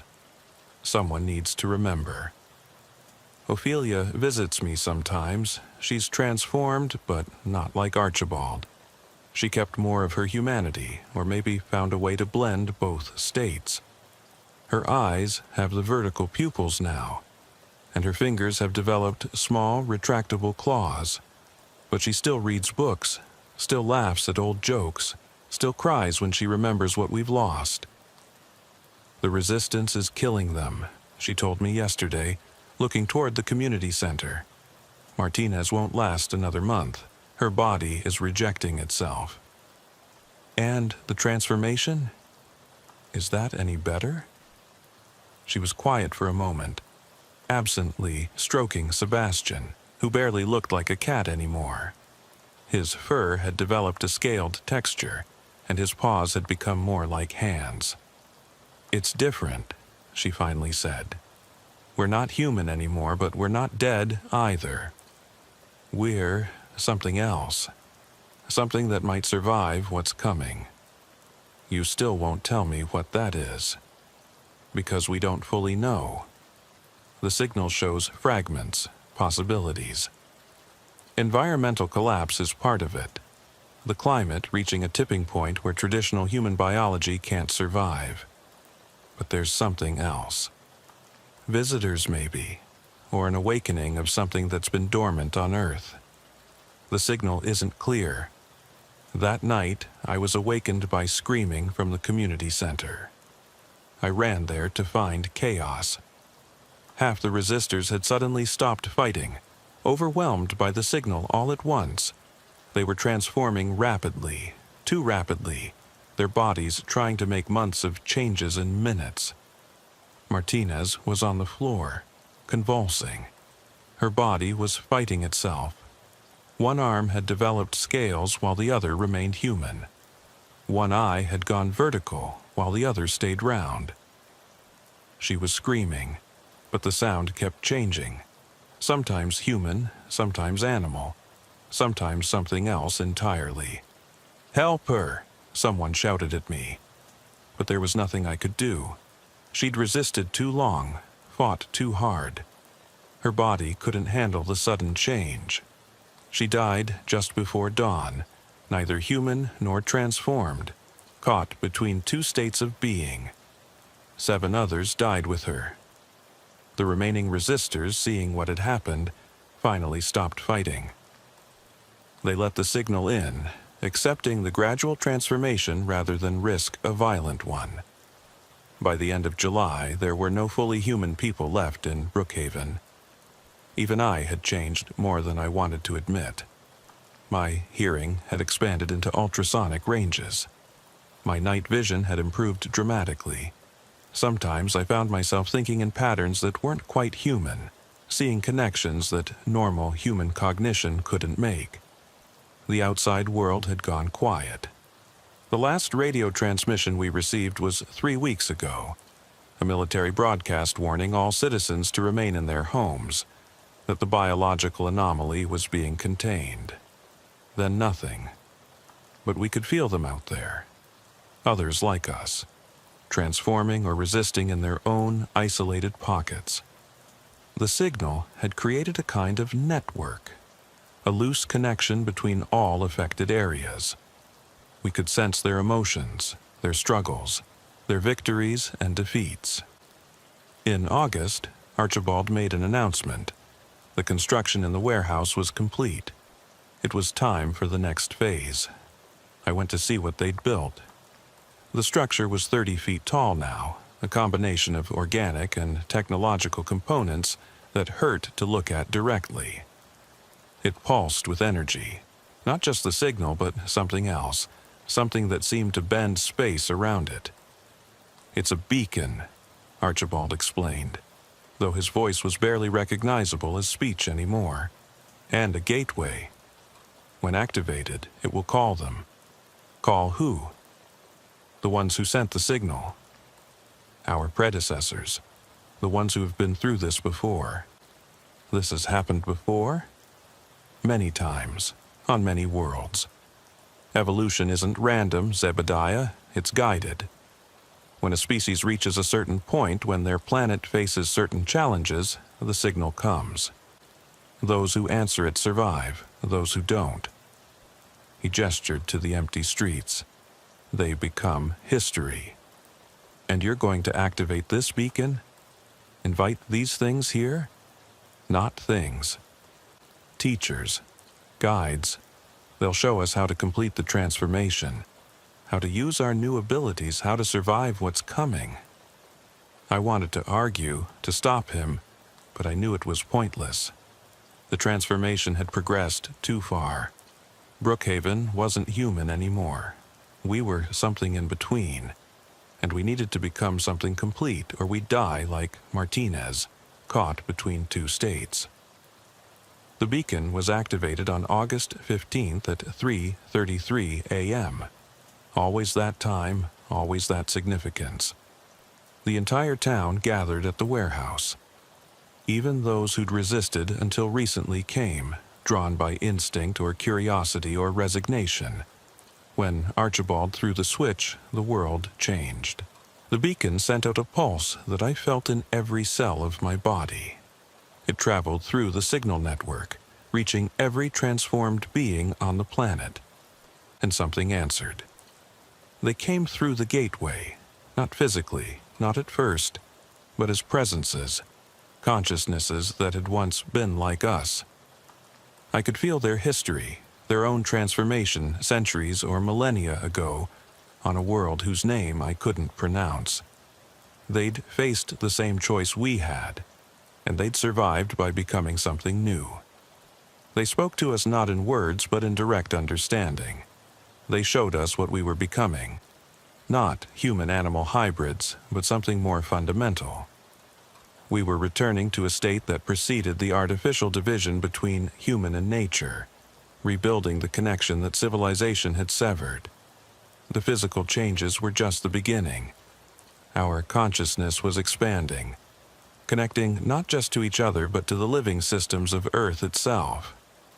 We could feel the forests breathing, the oceans pulsing, the slow thoughts of mountains. We were becoming part of the planet's immune system, its conscious response to the damage that pure human civilization had caused. But what about those who refuse? I asked, thinking of the billions of humans who might still be resisting. The answer came in images rather than words. Some would accept the change late, like our resistors had. Others would fade, their biology unable to adapt to the changing world. But some would find a third way, remaining human but allied with the transformed, two species working together. It wasn't the extinction of humanity, it was its bifurcation, two paths forward instead of one. The presences stayed for 3 days, teaching, guiding, showing us how to use abilities we didn't know we had. Then they left, their duty done, returning to wherever transformed beings go when their world no longer needs them. Brookhaven was different after they left. Calmer, more purposeful. The transformed began working on projects I couldn't fully understand. Something about repairing damaged ecosystems, preparing safe zones for the climate chaos that was coming. And I finally made my choice. I didn't fully transform. I couldn't let go of my humanity completely. But I accepted the partial change, becoming what Ophelia called a bridge. Human enough to communicate with any remaining pure humans, changed enough to understand and work with the transformed. There are others like me now, scattered across the world. We're the translators, the go-betweens, helping both sides understand that this isn't about conquest or replacement. It's about survival, about evolution, about preparing for a future that neither pure humans nor transformed beings could face alone. I still live in my apartment on Main Street. I still document everything. But now, I also serve as a liaison, helping newly transforming communities understand what's happening, helping resistors see that they have options. Ophelia runs a school now, teaching young transformed beings how to balance their dual nature. Sebastian assists her, his intelligence having grown to near human levels. Sometimes I watch them work and wonder if this is what pets were always meant to become. Not our possessions, but our partners. Archibald has become something I can barely recognize as once being human. He spends most of his time at the beacon, monitoring signals from space, preparing for the next phase. He says more changes are coming, that this is just the beginning of Earth's transformation. The government tried to retake Brookhaven once, sending in troops in hazmat suits. But the moment they entered the town, they heard the signal. Half of them transformed within days. The other half fled and never came back. We're not contagious in the traditional sense. The signal isn't a disease. But once you've heard it, really heard it, you can't unhear it. It becomes part of you, calling you to evolve or calling you to resist, but always there, always present. Sometimes I think about that first call, about Ophelia worried about her missing cat. Such a small thing that led to something so enormous. If I hadn't responded, if I hadn't found Archibald's warehouse, would any of this have happened? Or would it have happened anyway, just differently, more chaotically? I'll never know. All I know is that the world has changed, is changing, will continue to change.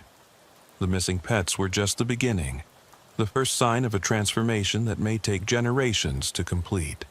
Some nights, when the signal is particularly strong, I can feel the entire network of transformed consciousness. Millions of beings, no longer quite human, no longer quite animal, but something new. Something that might just survive the challenges ahead. And on those nights I write, I document, I bear witness, because someone needs to remember what we were, even as we become what we must be. The investigation that started with missing pets has become the investigation of humanity's future. And the strangest part? The most disturbing realization? I think we're going to make it. Changed, transformed, no longer recognizable as the species we once were, but alive, adapted, evolved. The signal still pulses through Brookhaven, through the world. It no longer sounds alien to me. It sounds like home, like the future, like hope. But I still remember the fear in Ophelia's voice that first day, worried about Sebastian. I remember the terror of finding Archibald in that warehouse. I remember the horror of watching Martinez die, caught between two states of being. That fear, that horror, they were real, they were valid. This transformation, necessary or not, came at a terrible cost. We lost our humanity to save our existence. Whether that trade was worth it, I suppose only time will tell. For now, I continue my work, documenting, translating, bridging two worlds that were once one and might be again. Officer Zebediah Cray, the last human cop in a town that's no longer quite human. Investigating a future that's no longer quite recognizable, but still here, still watching, still recording everything, so that someday someone might understand what happened when the pets went missing and the world began to change.